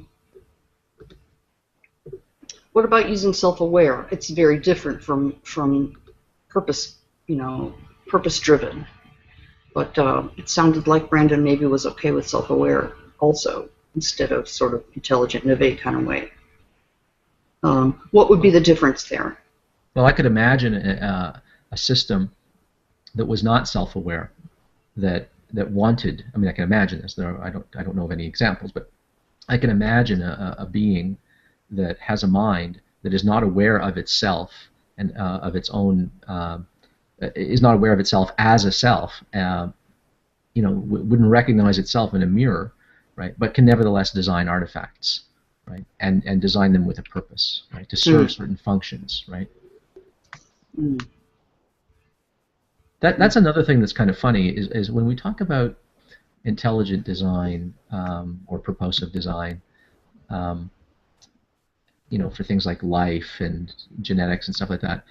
I think that the only way you can really connect these things as effects and tie them to an intelligent or purposive cause is if you know something about the causal agent. You have to know something about its purposes and intentions, its capacities, its limits, and preferably the means of production, if those are available.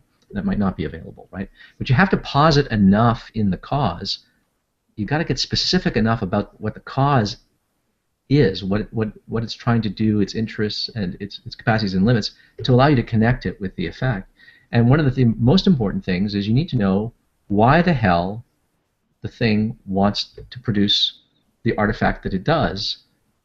If you don't know its purposes, if you don't know what function it's going to serve, you don't know what. It's very hard to connect it to this mind, right? So you have to, when you're positing an agent as a cause, an intentional cause, what you're saying is that there are the features that we see there are there for a purpose, for a function. They could be like, they could be, maybe God was, when he built the, God or the creator, it doesn't have to be a God, or maybe the Promethean aliens who seeded life here. Presumably they had a reason for seeding life here.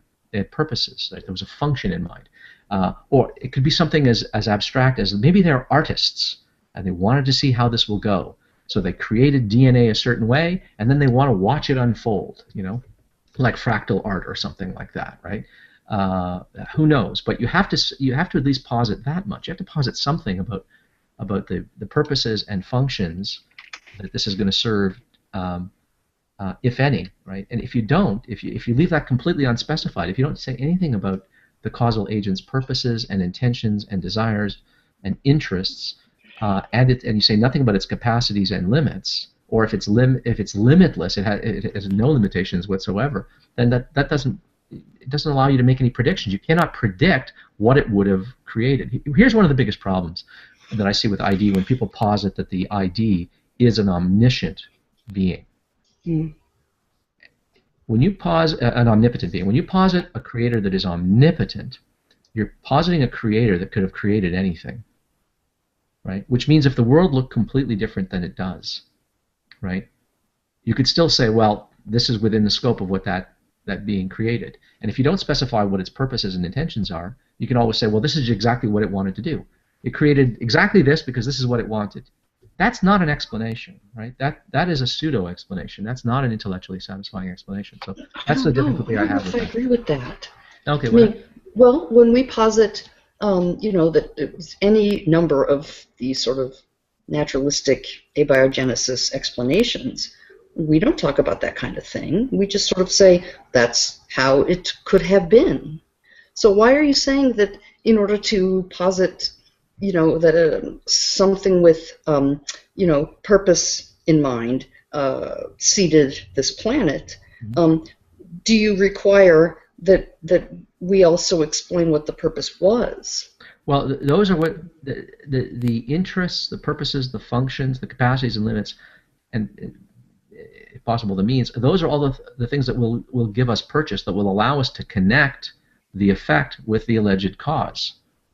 Right? If we don't have that, then if it's just a natural blind process, right? I mean, if abiogenesis happened just because of some chemical soup, or some right? some accident that wasn't I don't know, intelligence. Let's do the alien thing, right? Okay. Aliens dropped seeds of life, right? Okay. So now you're saying that in order to propose that hypothesis, you must add why they did it. Yeah. If it happened accidentally, we're not going to be able to do it. See, I mean, even the concept of accident, right? What that means is that something happened non-deliberately, contrary to what was intended, right? Even there, latent in that idea is the concept of intention, purpose, and function, right? Oh, they dropped this; they didn't mean to seed life here, right? But look, the only way you're going to be able to specify to connect the specific features in the system to those aliens is if you know something about what they get up to, what they're capable of, what they would and wouldn't do, why they would want to do this, right? And if you can't do that, then you can't do that. Then it's not an inference to the best explanation. That's an inference to a possible explanation, and I would say a very bad explanation. It doesn't actually explain anything, right? So yeah, right. So that's why then if you want to go further with ID, you have to get into this business about digital codes and molecular machinery and stuff like that. Is that what you're saying? It's not enough just to say that it's possible that something that had purpose in mind seeded life, that you have to then go farther. Yeah, you have to go farther. It's not enough. There's no amount of detailed description of the system itself here and now that will ever allow you to infer what the purposive cause was. What you're doing is you're trying to connect this thing and its features with an agent, okay, that purpose those things. Well, you have to be able to. The only way you can do that is by saying something about the cause. Right? You have to be able to say something about what that agent was up to, what its capacities and limits are, what it would and wouldn't do, and what its interests are, and preferably its means of productions if those are available. I don't know the only- about that's that. the- I don't know if only that's thing- really true. If you really have to be able to do that. Well, I mean, that's how we suppose do we it. really- It's how we do it in every case of where we infer design in a natural object, in a non-natural object, right? Well, There's suppose we no separate- discovered the seeds, right? Somehow, What right? seeds? So We wouldn't the- know they weren't natural. We wouldn't know they weren't natural. they were natural. They were. Let's presume that aliens, dropped them. Okay, so they were natural because they came from aliens. How did they make them? Yeah. Yeah, so we wouldn't know how they made them. We wouldn't know why they dropped We them. wouldn't know. We wouldn't know that they made them. That's the problem. They appear Okay. natural. That's the problem, right? Yeah. I We think. wouldn't know that they I made mean, them. the answer is in the fact that Brandon had to admit to panspermia being a possibility, right?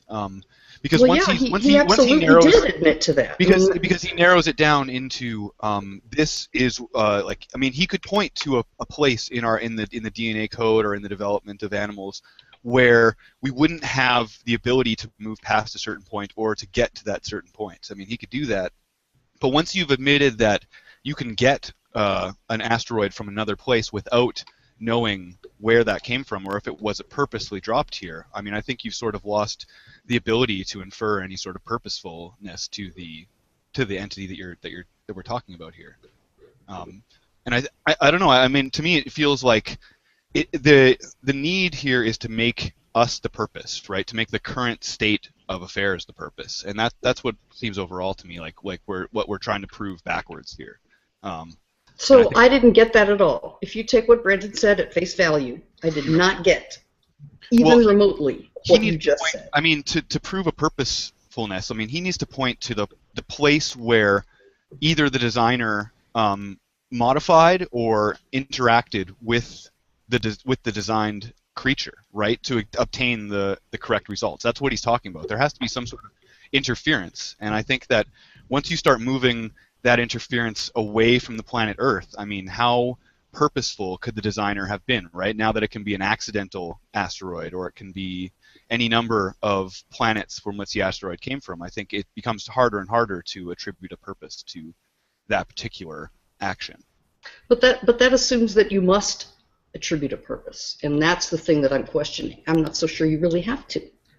I think you do, but here's why. Like Brandon wants to sort of rest everything on this idea of uniformitarianism, right? I mean, it rests on an argument by analogy, right?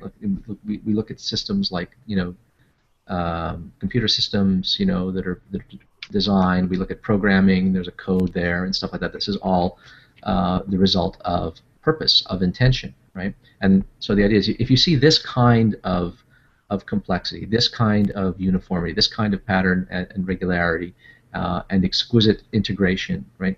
And if where we see these kinds of systems, we know that humans did them, or some other organism did them, and that they're the product of a mind that purposed them, and that those purposes are specifically what explains why we see the uniformity, the regularity, the harmony, the integration, the sophistication, the complexity.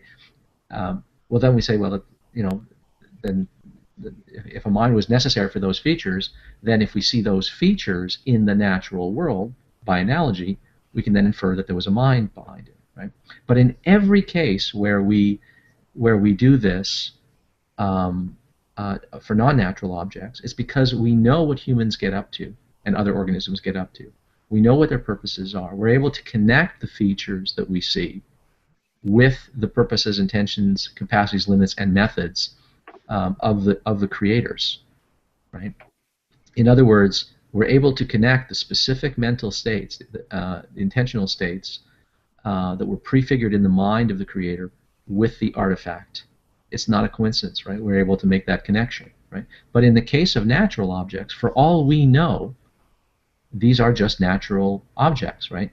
And so I think the thing that drives this, the ID intuition, is we look at the natural world, we often do see a lot of sophistication, a lot of harmony, a lot of uniformity, a lot of regularity, complexity, and beautiful integrated systems, and we think, well, when I see those in human manufactured objects, I know that humans are responsible. Maybe there must also be a mind operative here. But that's to beg the question against a purely naturalistic account. Is there a reason to think that that natural processes, blind, undirected, unguided processes, could produce this, right? And there's this intuition that some people have that no, it can't. And I mean, prior to Darwin, I think that was sort of a stronger intuition. Now, since the advent of Darwin, where we know how natural selection can, through a kind of filtering process, produce a kind of selection that secures this kind of integration, harmony, sophistication. Now we no longer feel so confident that an intelligence is the only thing that could do it. So I now think that we live in a world where we understand that blind, undirected natural processes can deliver these kinds of ordered systems.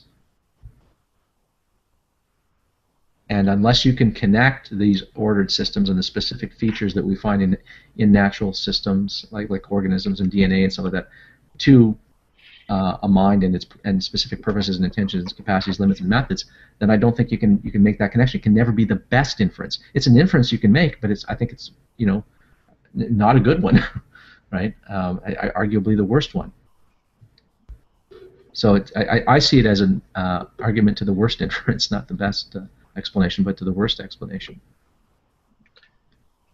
Well, you don't have to have necessarily proved the intentions of some designer, do you? Surely, if you can prove some inadequacy in the natural processes, as is attempted with irreducible complexity, if you can prove that the natural processes can't Yes. provide the things, then obviously you have another mechanism in there to show that if the natural mechanism is not sufficient to do the job, and you can determine this, then obviously you can then say, there must be an alternative, and therefore, well, if it's not a natural process, then you're left with a design one.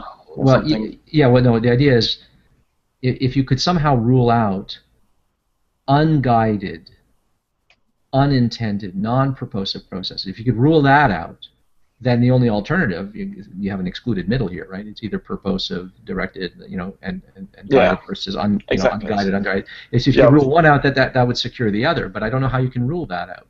Exactly, yeah. I mean, this is the thing. You can always say, it's an argument. It's basically an argument from ignorance whenever Brandon says that we just don't know all the natural processes, and we've already seen that things like genetic algorithms can do things like design very good propellers, and all sorts of mechanistic solutions can be done with genetic algorithms far better than actually you can do it by designing.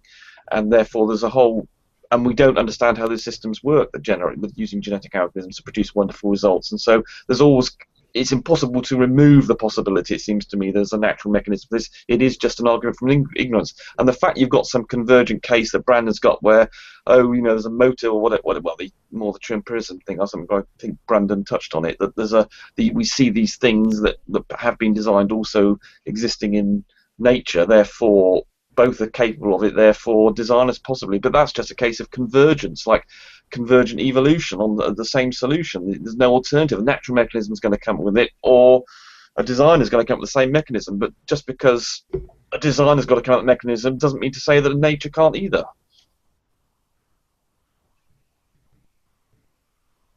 You don't agree?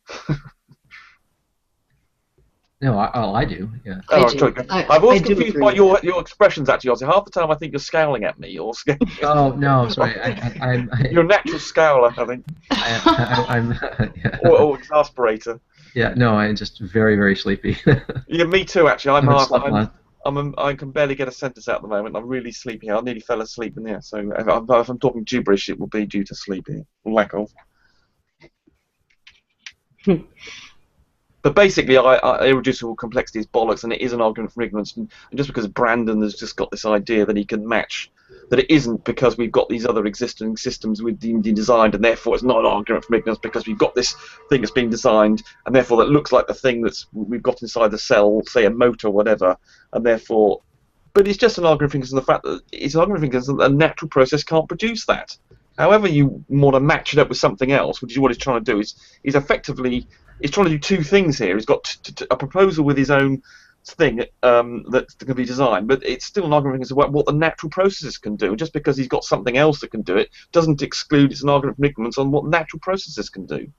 Yeah, I agree with that. There is a prejudice against natural processes. There is this intuition that a lot of people have that that natural processes can't produce these complex systems, right? Well, that's why I mentioned the genetic algorithms on propellers and things. I mean, right. and on things that there was a marvelous example, I think, by oh God, I could fall asleep again. The British geneticist who talked about Y sperms. He was showing that he worked in a chemical factory, and the spraying they used to generate soap powder, and they all these clever designers were busy working away at how to generate the spray so that you get an instant liquid and it would solidify as it was spread out because there's a decrease in pressure. And then they got all these clever designers who couldn't improve, and they got some biologists came along and said, oh well, how about doing a genetic, just simply make some little twiddles to it, see if that's any better, and then do sort of many generations, 15 twiddles on each thing, do about 10 goes at that, and they ended up with something that looked like a sort of musical instrument, but it turned out to be 10, I don't know, of some degree better than the design version. There's a couple of cases, well, there's more than a couple now, because this is sort of becoming a procedure where I know that in the case of sort of rocket engines and propellants and nozzles and things like that, they were trying to improve the efficiency of something, and people were, these engineers were trying to intelligently design something, and then someone said, "Here's an idea. How about we just sort of simulate a kind of natural selection system where it just randomly tries every old damn thing, but everything that is an incremental improvement just gets filtered and secured, and you just run the program, and next thing you know, it spits out this design that no engineer in his right mind would have come up with, exercising all of his or her intelligence. And they look at this thing and they try it and they go, oh my goodness, it works. But that's because natural selection is a system that is almost like a search procedure through all possible design space. Exactly. Right? Exactly. Which an engineer is not going to exhaustively search all of design space.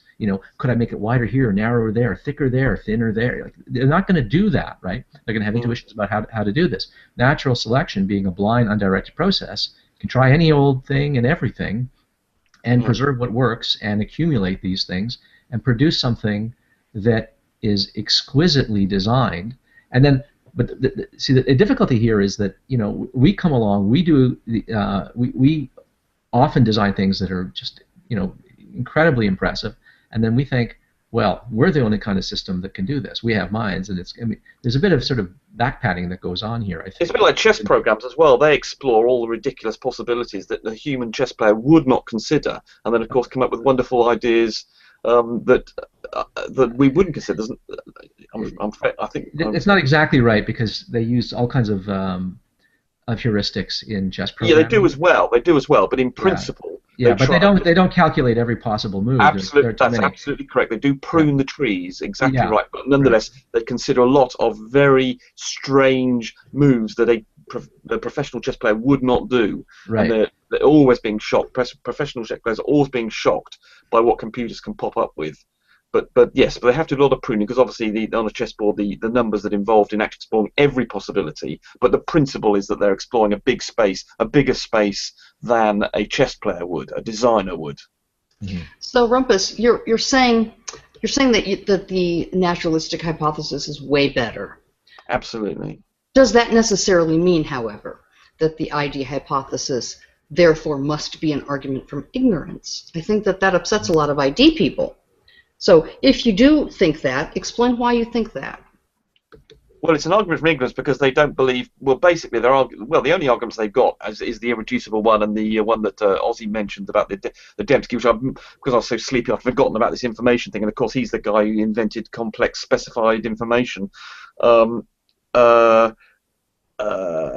So yes, an argument from ignorance, because the argument is the examples they offer in real life are things like what true empiricism does, like the flagellum was offered in the Dover trial. Here's a thing that can't possibly be created. It's too complicated. There's the because evolution, of course, is all about a ramp from less complicated to more complicated, and if you can show that the intervening steps that it must go through don't work, then you can say a natural process can't do it, because the only evolutionary process is a slow and gradual change. And if you can demonstrate the intervening stages are useless or deleterious, that's not going to work. But do ID proponents say it can't be that way? I don't. Well, that's what the irreducible that may not be actually what they're saying. They do. It can't be that. They do. Irreducible complexity asserts that it can't be done the other way. Yes. Yeah, but that's not the only argument that's on offer from ID.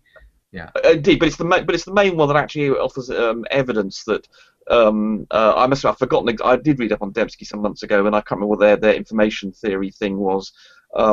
But the yes, so you are making an argument. So in other words, they're making an argument of ignorance that an evolutionary. I mean, if we could demonstrate that every single, it is an argument because if we could demonstrate that every single element of a cell could be produced through an evolutionary process, then they're shot, aren't they? They've lost it. So the only argument they've got is that you can't demonstrate that everything about the biological life can be accounted for by evolution. So it's basically saying you can't, but we can't say we can demonstrate this until we've found the mechanism. So it's basically the ignorance is of the mechanisms that we've yet to find to demonstrate that those things that they claim we can't account for can be accounted for. So it's fundamentally an argument from ignorance.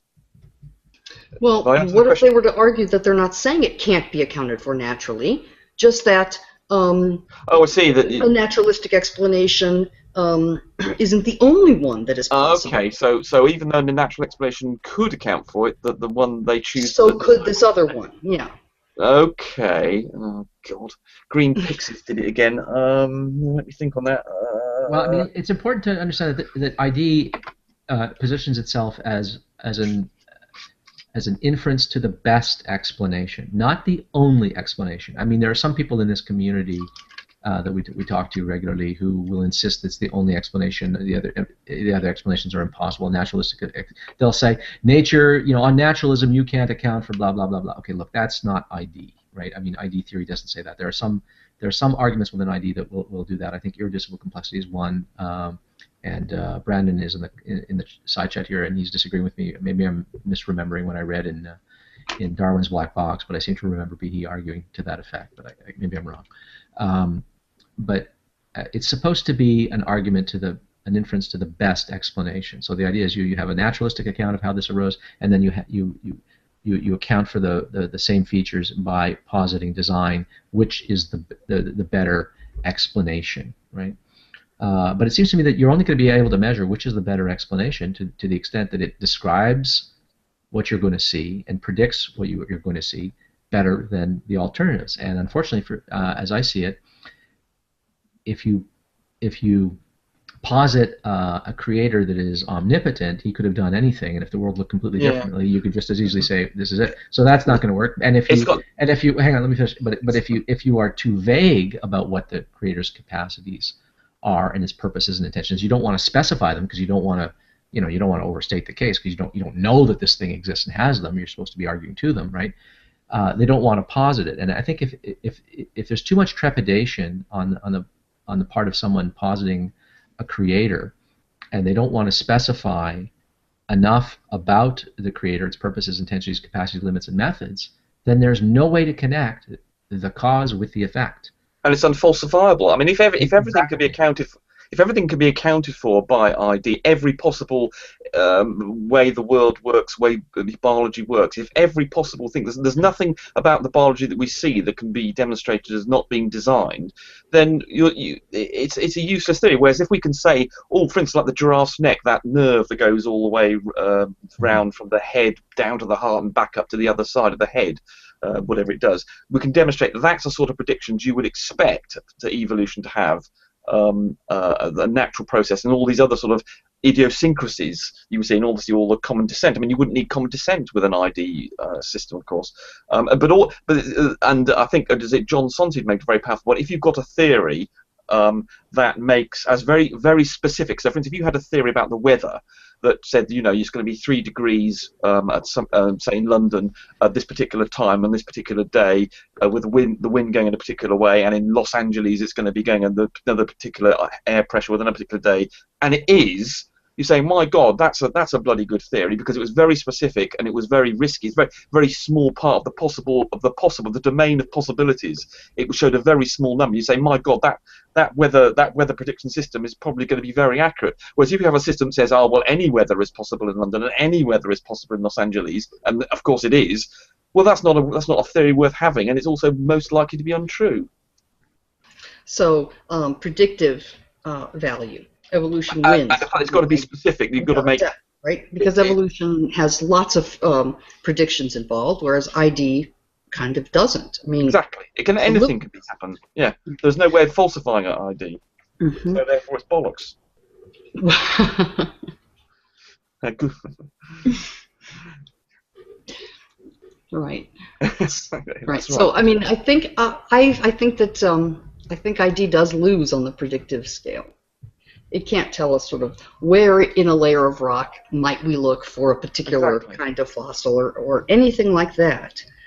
Any rock formation. But maybe it isn't being argued for scientifically. It may just be a philosophical consideration. I mean, that's the way it seemed as though Brandon was presenting it at the beginning of the hangout. Not as a scientific alternative, but as a philosophical possibility. Well, it's competing with a scientific possibility, a scientific theory, so I think it needs to sort of go out onto the same field and be evaluated by the same kind of criteria that we would evaluate a scientific theory. It encroaches on a scientific discipline, and so it needs to stack up against that. But I mean, a proponent of ID doesn't have to deny that evolution happens, right? I mean, there are proponents of ID who believe, oh yeah, natural selection happens. Of course, adaptations are explained by natural selection. Of course, Darwin was right about all of that. They think that the intelligent design was causally operative at a lower level, right? So, for instance, you can posit that that there was an intelligent designer that designed DNA so that evolution could happen, and had no particular intention about what the organisms would turn out like. Well, we'll just leave that to the environment, whatever that. They were just experimenting, like the aliens experimenting. Right. Yeah, but this is the point I think about ID. Which exactly is the bit that's designed? Is it, as you say, the very first bit of DNA? Is it the first cell? Was it the first leg? Was it the first liver? Was it the first brain? Where does this ID start? And if it's just at the very first DNA, well, it's nothing different. It's abiogenesis almost. It could be the first self-replicating molecule, exactly. Or it could go lower than that. I mean, you can imagine an intelligent designer that designs the universe and says, "I'm going to create the particles and the universe that has these constants." These physical constants, exactly. So that these particular forces will come into play that will permit matter to exist, according to what we find in the periodic table, and there will be carbon in there, which and so the idea is that. Well, all you need to do is to fix about 7 or 8 physical constants, I can't remember how many it is, that define the universe, and from which all the laws of physics then follow, are a consequence of that. And then you've sorted it. I mean, that's all we need. All we actually need from the universe, is to exist and to have those physical constants, and off you go. And you can say that you set it off. Well, but that's what we don't know, though. I mean, that's what ID. It could be, if that's ID, could just be that. Yes, ID could be that. Yeah. So I mean, if I were a proponent of, if I believed in a creator, I wouldn't be saying that God specially created the organisms. That's falsified. Evolution has blown that out of the water. That's junk. That's laughable, and creationists are to be laughed at for upholding this view. Not merely laughed at; they should be refuted too by people who are qualified to do it. But I mean, it is on its face laughable. We have a better explanation, and we have the evidence to prove it, and we have the predictions to prove it. We're constantly predicting what we're going to find in the fossil record, in what layers we're going to find them. This keeps happening. This is so embarrassing to creationism, but you can still believe in a creator, an intelligent creator. And if you're a proponent of ID, I would say, well, look, I'm going to locate the relevant mental cause elsewhere. It's not at the level of individual organisms and what they look like and the specific traits they have. It happens much, much lower. It happens at the level of DNA. Why we have self-replicating molecules in the first place that have these capacities.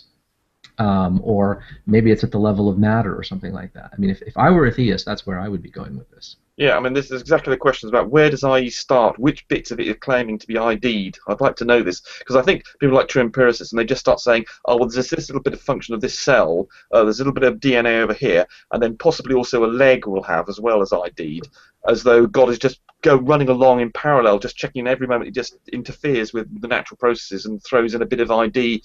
But, of course, no one ever gets this specific.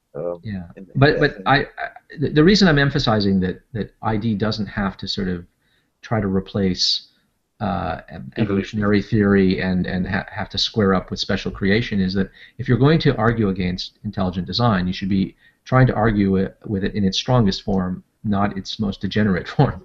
Well, that's deism. Well, that's deism, then, isn't it? And yeah, a deist is going to posit that there's an intelligent creator, right? But I mean, you could be a deist of the following form. You could believe that the universe is a computer simulation. I know someone who takes a view something like this, that we're all living in a computer simulation, that everything around us was designed in the same way that the Sims are designed in the game The Sims, right? And that we're marching around in this world and everything is a kind of virtual reality, and so we live in a real world. It's just that this real world is in fact a simulation in the computer, right? So it's no different than imagining that the Sims in the simulation are conscious, right? That would be a designed world too. One heck of a program would have to be responsible for that, of course. Yeah, well, now you have to posit that there is this sort of metaphysical programmer that stands outside of time and space in heaven knows what, and has realized or instantiated a program or simulation in heaven knows what kind of medium. It's not going to be this, because this is not real from that standpoint. It's and it has to account for every atom of the universe and moving it and having a place to store that information as well. Well, that could be. I mean, Well, you need another universe to do it in. You need. But it wouldn't. The universe of the intelligent designer would not have to be anything like ours. It could be as alien to ours as anything we could simulate. I mean, we could simulate our universe in a computer, and if we had enough computational power and storage capacity and RAM and all that, we could simulate our universe in a computer, molecule for molecule, atom for atom, particle for particle. In principle, we could do that, but we could also simulate a completely alien universe. You can't, because you'd need as much information as there is in the universe to model the information in the universe, and then you've got infinite regress. No, you don't have to do that. You could, like, right now, at time t, what is the state of the universe? Where are all the particles and how are they moving? Okay, good. Now let's model that and go from there. It doesn't have to be recursive. It doesn't have to be reflexive and recursive that way. Okay, but nonetheless, you'd still have to duplicate. Well, you see, you'd need more information than there are particles in the universe to do that, because of course there's lots of properties of each sort of thing, atom or whatever it is, light in the universe. You'd need several sort of bits of information, and that's more matter in the universe to model the universe. Sure, but I mean, there wouldn't have to be a one-to-one identity between a particle in your simulation and the cause you need several that represents, right? Yeah, well, they could, but you could be ingenious in your compression system simulation. You could use compression, exactly. Yeah, but you can't, because it's random. I mean, we've shown that the distribution of things, the molecules and things, modeling a random system. You've got white noise. We don't have. You can't compress that information. Well, no, but you could simulate randomness. You could simulate the randomness. You could just have a die roll, a digital die roll. Wherever where there's some kind of quantum indeterminacy, you can do that. Anyway, we're getting far afield. You can't do that because you then need having set the initial conditions of randomness, you then need to keep track of it. Once having established the random pattern, you then need to keep track of where one particle was from where it used to be. So you can't then give up. Why couldn't you do that? Why? Yeah, but no, you wouldn't give up on recalling it. But I don't want to go down this rabbit hole too far. The point is that if this world were a simulation, it would be a creation, right?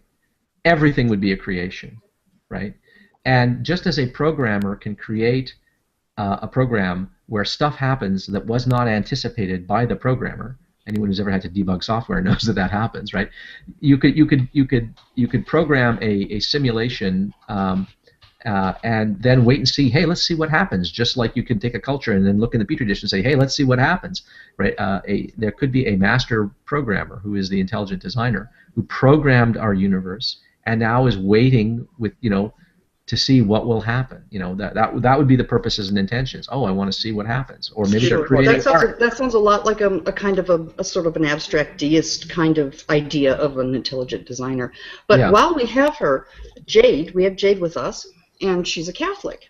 And I asked her in the side chat, given this sort of loose definition of ID, wouldn't she say that she's a proponent? And so in my head I was really thinking about Fiona, because because I guess maybe I'm more familiar with her. But Jade brought up, well, this is why the issue of sort of exactly where the design started or where the design took place is important to Jade, and I'm assuming to other sort of Christians. So I'd like Jade to sort of talk about that a little bit.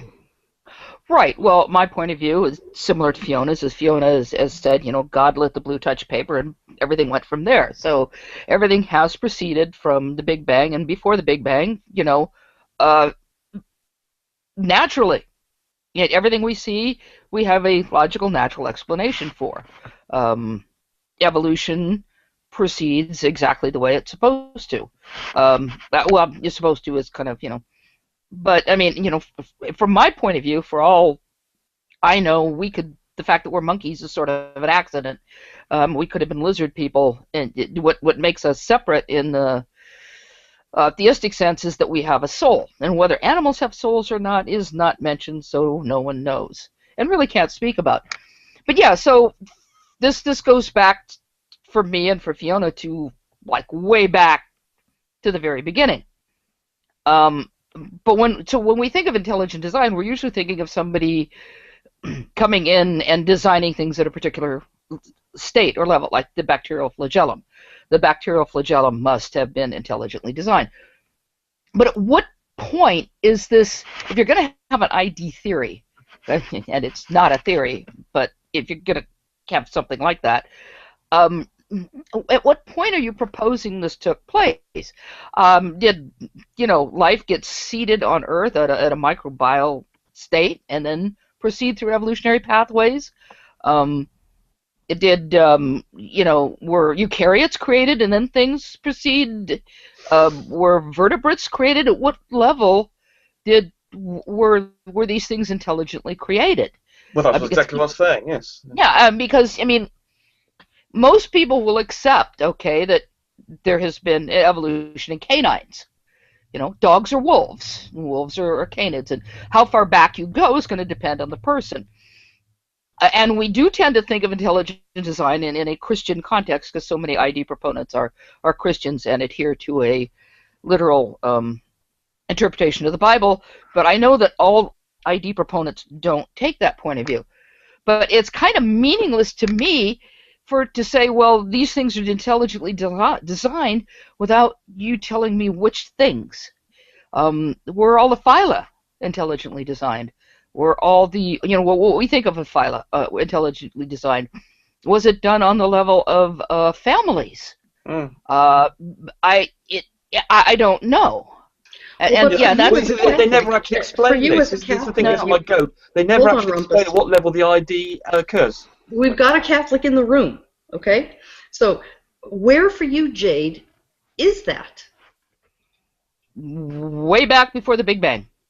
Before the Big Bang? Yep. So you're just setting up the physical constants and then saying, right, create universe, and off you go. Yep, exactly. And Fiona takes the same point of view. Yeah, I think she does, yeah. Yeah. But so then we get into the problem about the changeless God and before time, and what does it mean to say before time, and how could he have been outside of time and then started influencing time and all that? He could just be outside of time. This is not that big a problem to posit. Oh, really? Oh, yeah. Well, tell us how come. Okay, well, let's just imagine that God is a programmer. He exists in some kind of universe, some kind of environment, and he programs the universe, right? And so, our universe comes with time and space, and it's right. We're in a simulation. We live in virtual time and virtual space. He lives in real time and space. Problem solved, right? Wow. You can just posit a meta-eternity, right? I mean, that's not incoherent, right? No, is that what you think, Jade? Yeah, pretty much. For all we know, there could be other universes, other dimensions. Mm-hmm. We don't know about those things because we have no way to approach them or see them. Just like we don't really know what happened beyond the singularity, because once time ceases to exist, or our time ceases to exist, we can't measure anything. So as far as we know, there's nothing there. That doesn't mean that there is an absolute nothing or something. It's just nothing we can see or measure or even have the tools to look at. Yeah, you can't observe anything before the Big Bang in our universe. Right, well, actually before the singularity, which itself is just basically, as Matt Hunt says, is just an error in the math. It means there's just an emptiness there. It doesn't, yeah, because there are some people here on YouTube who think a singularity is a thing. You know, A it's like you go particle. down to the store and say, "Hi, I'd like to buy a singularity." No, it's not a thing. But yeah, that's, as I said, there could be other universes. As Ozzy said, there could be some sort of a meta eternity out there, and we're just one of many realities, one of many universes. We have no way of knowing that.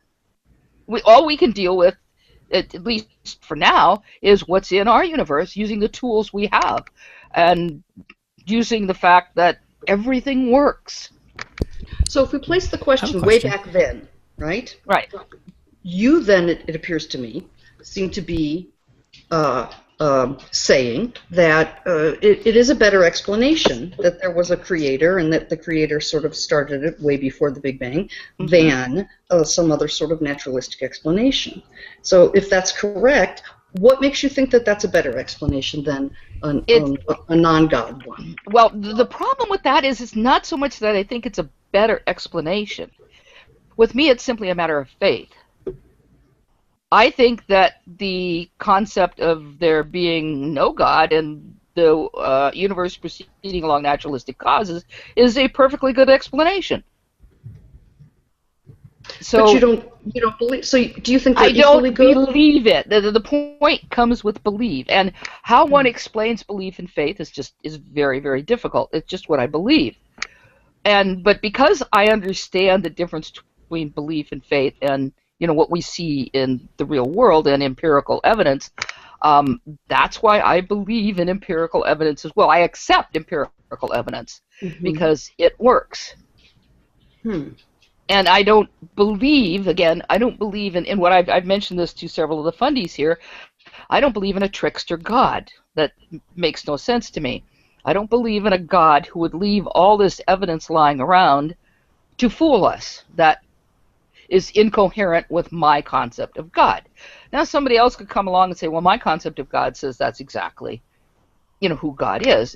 My answer to that would be, then you don't know what, if anything's real. Or you can't even measure anything as being real. If you have no idea, if my cat Freddy could be a dragon, God just makes me think it's a cat. I don't believe that. I don't believe in a trickster God. I accept the evidence that is here, and I think it's our job to investigate this. This goes back to the old business of believing in the two great books, which is something St. Augustine believed in and many other early church fathers believed in, the book of nature and the book of the Bible, and they don't conflict. They can't conflict because God created nature. So if if they conflict at some point, one of the things Augustine said was, not only do you have to double check your observations of nature, but you need to take a good look at your interpretation of the Bible.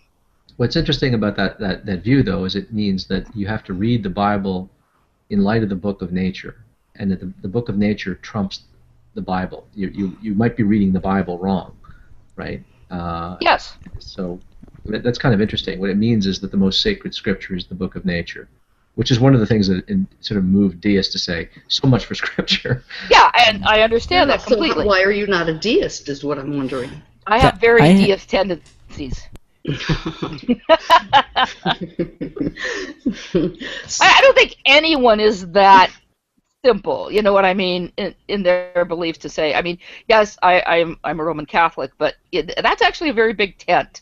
A lot of people think that everybody has to be in lockstep with the Pope or something, but there's even amongst the Catholics here on YouTube, there's quite a wide variety of belief, and Fiona and I tend to be pretty much in sync.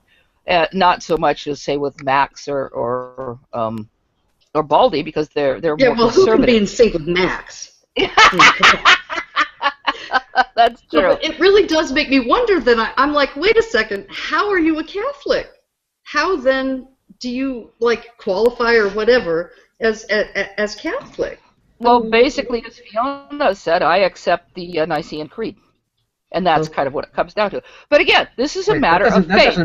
That doesn't make you Catholic. I mean, I mean, what Christians don't accept the Nicene Creed? Well, yeah, you're right. Mainstream. That doesn't. Yeah, it is mainstream. It is mainstream. It's just, it's what I believe, and yeah, I believe that the Pope is the descendant of the spiritual descendant of Saint Peter, Right. and so on and so forth. But I'm not. It's like I'm not one of these people who really even cares that much to argue theology. And it's also the way I was raised. It's like, hey, you don't believe the same way I do? That's cool. I'm not going to force my beliefs on you. Just don't force your beliefs on me. And I've mentioned this before. I didn't even know that there was such a thing as a fundamentalist Christian, or at least a current day fundamentalist Christian, till I was about 17 or 18 years old. When I found out, I was kind of in shock because I thought that was something from the movies. People believing in the Bible literally, because I grew up in an atmosphere where there were, my parents and friends, we were Catholic. I grew up around a lot of Jews. I grew up around with, Episcopalians, Methodists, Lutherans, Unitarians, and various other varieties of belief, but I never met anyone who took the Bible literally, and I was kind of shocked when I found that out. I thought that was so strange. And then when I found out a little bit later that there were young Earth creationists, I was even more shocked. I couldn't believe it. It's just strange to me. But then, of course, I grew up in Southern California, on the coast. So, or not right on the coast, but so I'm wondering. I don't know if Brandon is here or not, but I'm wondering if you think there's no problem with the place that Jade and presumably Fiona is putting the ID sort of before the Big Bang. Is that also not a big whoop? And if he's not here, I think that there are Christians who would say that's cheating. That's not what we mean by ID. And that's not what most of them mean. Yeah. Yeah. I mean, if you could say I'm an ID proponent because I say that's way before the Big Bang. You can call me a creationist because I say that's way before the Big Bang. But that's not the way those two words are normally used. And I actually have had someone try to push me on the whole thing. Well, you're a creationist too. Well, yeah, but not what you mean, Yeah. Sorry, go ahead, Ryan. I was going to say, I was watching for a little bit. I was in Red Lion's Hangout for a bit, watching him destroy Jeranism once again. Unfortunately, no, Brandon, you haven't spoken in a while, man. Go ahead. Oh, well, I mean, I was just going to go back to, I think it was Jade. She's our theistic evolutionist. Or I don't think that's really a complete description, but I mean, I just find it a little bit interesting because I meet people who have a position of theism, but it doesn't sound like they have rational support for this belief. So I'm just kind of wondering, is there rational support for that belief? And if so, where do you find it? I guess that would be directed to Jade and anybody else who's a theist yet accepts every materialist explanation for everything. I'll take a stab if Jade. Go ahead, Ozzy. You can go, and then I can go. That's fine. Okay. Well, I mean, this is hypothetically. I'm an atheist, so. Yeah. But I mean, if I were a theistic evolutionist. Come on, Ozzy! You really know there's a God. I'm sorry, I couldn't resist. And that's right. So I'm just denying him in my unrighteousness. I mean, if I were a Christian and a Catholic, I would not be inclined to deny evolution, and I wouldn't even be inclined to deny abiogenesis. But I mean, I would locate the intention and the creative aspect of God's handiwork before all of that, in the initial act of creation, and that everything is providential, everything unfolds, because God, being this this omniscient and omnipotent being, could create something which from its initial conditions would unfold exactly as we find it, right? And so if I have reasons for believing that kind of God exists, a God that is that powerful, right, omnipotent and omniscient, right, that he can create all the physical reality as we know it, and could have created it otherwise than he did, then if I have evidence to believe that on theological grounds, scriptural grounds, that God is capable of doing this, and I have independent reason for thinking that evolution happened and everything that happens in the world happens because of physical causes, then I could square that circle. I would have reason to believe both. In fact, if I were a Christian, I would be a Christian physicalist. I wouldn't believe that the mind is abstract, and I wouldn't go with any kind of substance dualist. I would be like Peter Van Inwagen. I'd be a Christian physicalist. I would be a naturalist and a physicalist. I would just think that the cause of everything natural lies outside in a transcendental realm, and God providentially worked miracles into creation. He doesn't have to stick his hand into the machine. He just makes sure that the machine works such that one day Jesus can walk on water. Right? I actually am pretty close to a physicalist point of view. Maybe not exactly, but pretty close. But I kind of think like there's a question of whether the materialist explanations for various things is incompatible with God. And when you're talking about God, especially the traditional view of God with all the omni attributes, it's kind of hard to say that God is incompatible with anything. So to me, it's not a question of whether God's compatible with all of these things. Whether, you could say that this is the case. Like you could say that Santa Claus exists, right? The question for me is, what is the positive evidence that you have to justify your conclusion that God exists? And for me, a lot of that comes from intelligent design. While not inherently theistic, you can construct additional arguments to get to a theistic point of view, I think. But for somebody who believes in God yet, does not accept even the intelligent design starting point, that confuses me a little bit as to on what grounds is that theism rationally justified. Yeah, I'm curious about something, Brendan. Like, is this sort of informed by Paul, like Romans 1:20, that where we can God has made himself has made his existence manifest to everyone. Through the very existence of creation itself, the natural world. Yeah, that argument does appear in the Bible. yeah, it seems to me that would be a biblical argument. I actually pretty much take that point of view. I think that the Big Bang, redshift, the creation of all the elements, the evolution itself, I think these are all evidences for God. I think God does speak to us through his creation, and this is it. The magnificence of the whole thing. So when you cite the elements,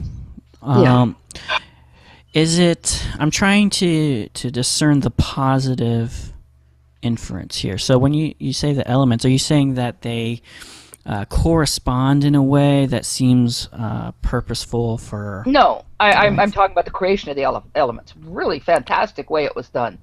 Okay. We start with hydrogen, then we get helium and some lithium, and then the stars create everything else. And at a certain point, proton. You just keep and at a certain point at iron, when we get to iron, it starts releasing energy. It's amazing. It's just wonderful. And so I do believe that, but that's more of a belief. If you're going to say rational in the sense of me putting it into a proof, well, I can't do that. But then science doesn't prove anything either. No, I don't mean proof. I agree with you that it's unuseful to talk about proofs. It's more useful to talk about preponderances. I agree with you there. What I'm trying to determine is whether there's a positive evidence supporting... The universe. But, okay, so what you described as that positive evidence was a materialist explanation, it sounded like. Yeah, and what's wrong with that? Well, that's what I want to explain. The problem that I have is that the materialist explanation, it sounds sufficient. So the conclusion of God seems unparsimonious. As you described it to me, that's what I'm hearing from That's what I'm getting from your description of the evidence, is that the evidence doesn't actually necessitate God.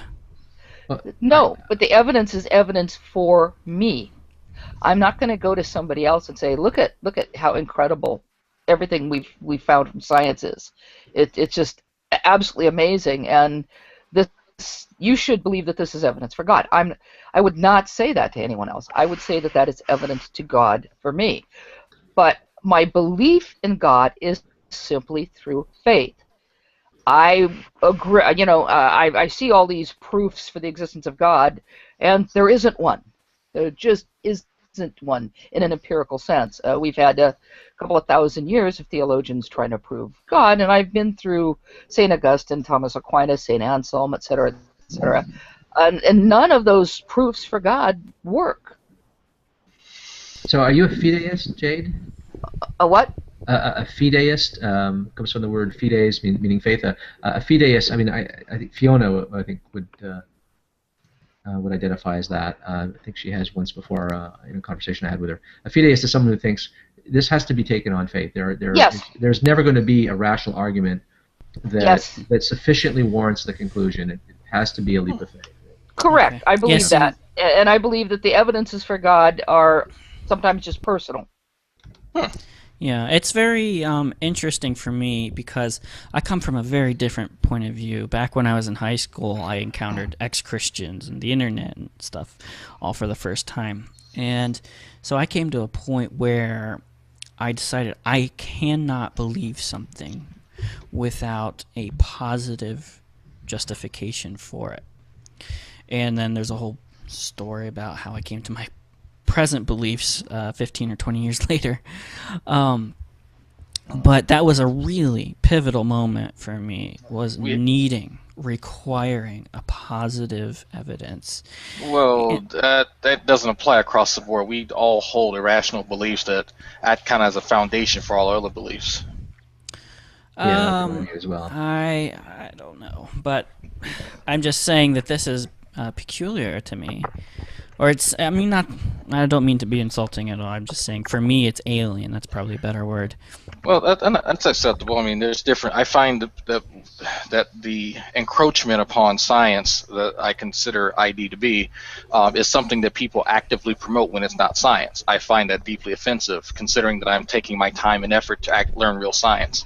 But I do believe that ID does belong in school, in religion classes, and to study religious beliefs and so on and so forth. I think they should be offered to people. It's just not in science class. I have a question for Brendan that's right on that point, Drag. Brendan, I don't know if you answered this already and I missed it. I thought it was asked, but I don't remember your answer to this. Do you think that ID should be taught in a science class or not? Do you think it has a place in a science class? Do you think it's a chapter of science? It's a putative science? Well, the arguments of ID are critiqued in the science literature, but does that mean that we should teach it in class? No, it doesn't mean that. And the official stance of intelligent design is not to teach it, but to examine the strengths and weaknesses. If you had your druthers, where would it be taught that way? Wait, I'm sorry, I missed the very first couple words you said. Oh, so if you had your, I'm sorry, I was over talking to you. If you had your druthers, like if you had your way, would it be taught as science in a science class, like at the high school or college level? I honestly would have to think about that. My problem is that that's a very complex question because it involves politics. It involves a number of other issues, so it gets complicated. Okay, but I will answer it this way. I would like for people to be familiar with intelligent design. What about it? Like, I mean, we had the whole Dover thing, and we had a group of people that were dressing up their creationism in scientific drag. But I mean, supposing that ID were taught in the way that you presented it, as, look, it doesn't have to be a god, it doesn't have to be supernatural, it's just we're positing an intelligent mind here that as a relevant cause in the explanation, and this is an inference to the best explanation that appeals to a mind, right? I mean, if it were taught that way, would that without the political baggage, I mean, I think you could explore it in like a philosophy of science class or that kind of a context.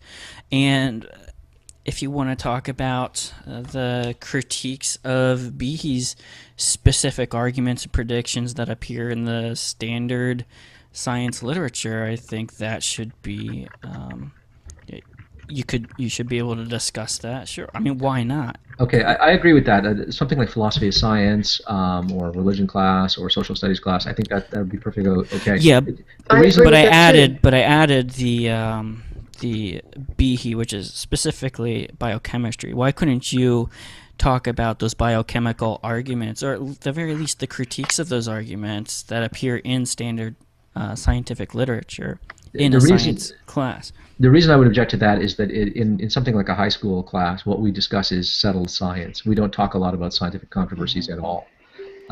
In something like a science class, like a chemistry class or physics class or biology class at the high school level, it's just settled science. We're just trying to get them the basics so that they get the prerequisites so they can go to college, and then they can sort of engage in the controversial aspects, right? That's why it just seems to me there's no room in the curriculum for that. And it does seem like a perfect agree. place for a philosophy of science or comparative religions or anything like that. I'm not gonna agree with comparative religions because I don't accept that premise that intelligent design is inherently religious. But I will accept philosophy of science is very philosophy of science is very relevant. Yeah, I would agree with but that. I also don't agree that there's no room for discussing controversies or competing hypotheses. That you can only talk about settled science. I don't agree that there's no room for that. Have you ever taken a college level chemistry course? No. Okay. There is very little room in there for all the topics. Very little. I'm telling you from firsthand experience, as a matter of fact. So just to give you an idea, this is a first level chemistry book for college. Okay. You don't fit controversy in here. You fit the bare bones and basics of what you need to understand as far as dimensional analysis, certain principles like Hund's rule. But isn't there room to discuss a potential materialist explanation for the origin of irreducibly complex structures? I think once that becomes sort of a chapter in science, then it will find its way into the curriculum automatically. Well, that's what I would say it, right? But I mean, you're right. It should find its way into the curriculum. Intelligent design is focused on the higher levels of academia right now and trying to publish in scientific journals, mainstream journals, which they have. I know a lot of people will deny that, but it's a fact. And even if it were not the case, intelligent design arguments, predictions about what we will and will not find in nature are critiqued in the standard literature. So it is getting into the... Well, being critiqued is not the same thing as having a proof for it. The eighth is still it proves that it raises issues and questions worthy of scientific analysis. Well, so is miasma and spontaneous generation and phlogiston. Okay, really? Are there journals currently publishing about spontaneous generation? No, not currently. That's my point, though. That it has, just because something's critiqued doesn't mean that it's actually something that's being legitimized in any way, shape, or form. People have to address it because people are making noises about it. Well, back then it was seen as an alternative view, even though it seems absurd to us now. Exactly. But you had to discuss it in order to settle the question. My point is that the question is not settled. It's in the process of being settled. Well, once we find a litmus test for what we consider intelligent and design, I think then we can move forward. Sure, yeah, I think the evidences are pretty well defined. But my point was that intelligent design is entering at higher academic levels. Now, when or if it will enter into the lower levels of like high school or even college, I don't know. But definitely philosophy of science at least is a good place to start if that is supposed to happen, if that is going to happen. Well, that does happen. That does happen. I mean, you can take university philosophy courses, introductory and intermediate courses in the philosophy of science, and there will be sections of the course, and they can be even entire courses devoted to things like creationism and climate science controversies. Oh, and, actually, speaking of which, Ozzy, you just brought up a really good point. In the back of this book, if anybody wants to look this book up, it's from Cengage, Chemistry and Chemical Reaction, 9th edition. There is a controversy in the back, not right before the appendix, about the climate change controversy, and that was actually taught at the ass end of my curriculum. So there is room to teach controversy then. Yeah, there is. In college, yeah, usually towards the end of a course, or the end of a section on something, you'll introduce just sort of so that it isn't too dry. The stuff is. But I would completely disagree that we can't teach high school students to weigh out competing hypotheses. I mean, that sounds like a completely anti-educational. Well, maybe AP. No. If you really have maybe AP. And one of the reasons they teach these things at the end they have these things at the end of the book is because they teach them. Yeah, the ass end is because they teach them at the end of the semester or the end of the quarter if they have time. That's the way it's done. Because you often find yourself, I've been in a number of classes where we've literally run out of time to cover everything we wanted. Yeah. Because Wouldn't it be great? Wouldn't it be great if we always had time? And as a matter of fact, we're out of time. So on the ass end of this hangout, I'm going to take it off air. And thanks everybody. And Brandon, I think we are going to need another hangout so we can get into these specific effects that that I avoided intentionally due to my lack of knowledge. So we will talk to you all soon. Thanks for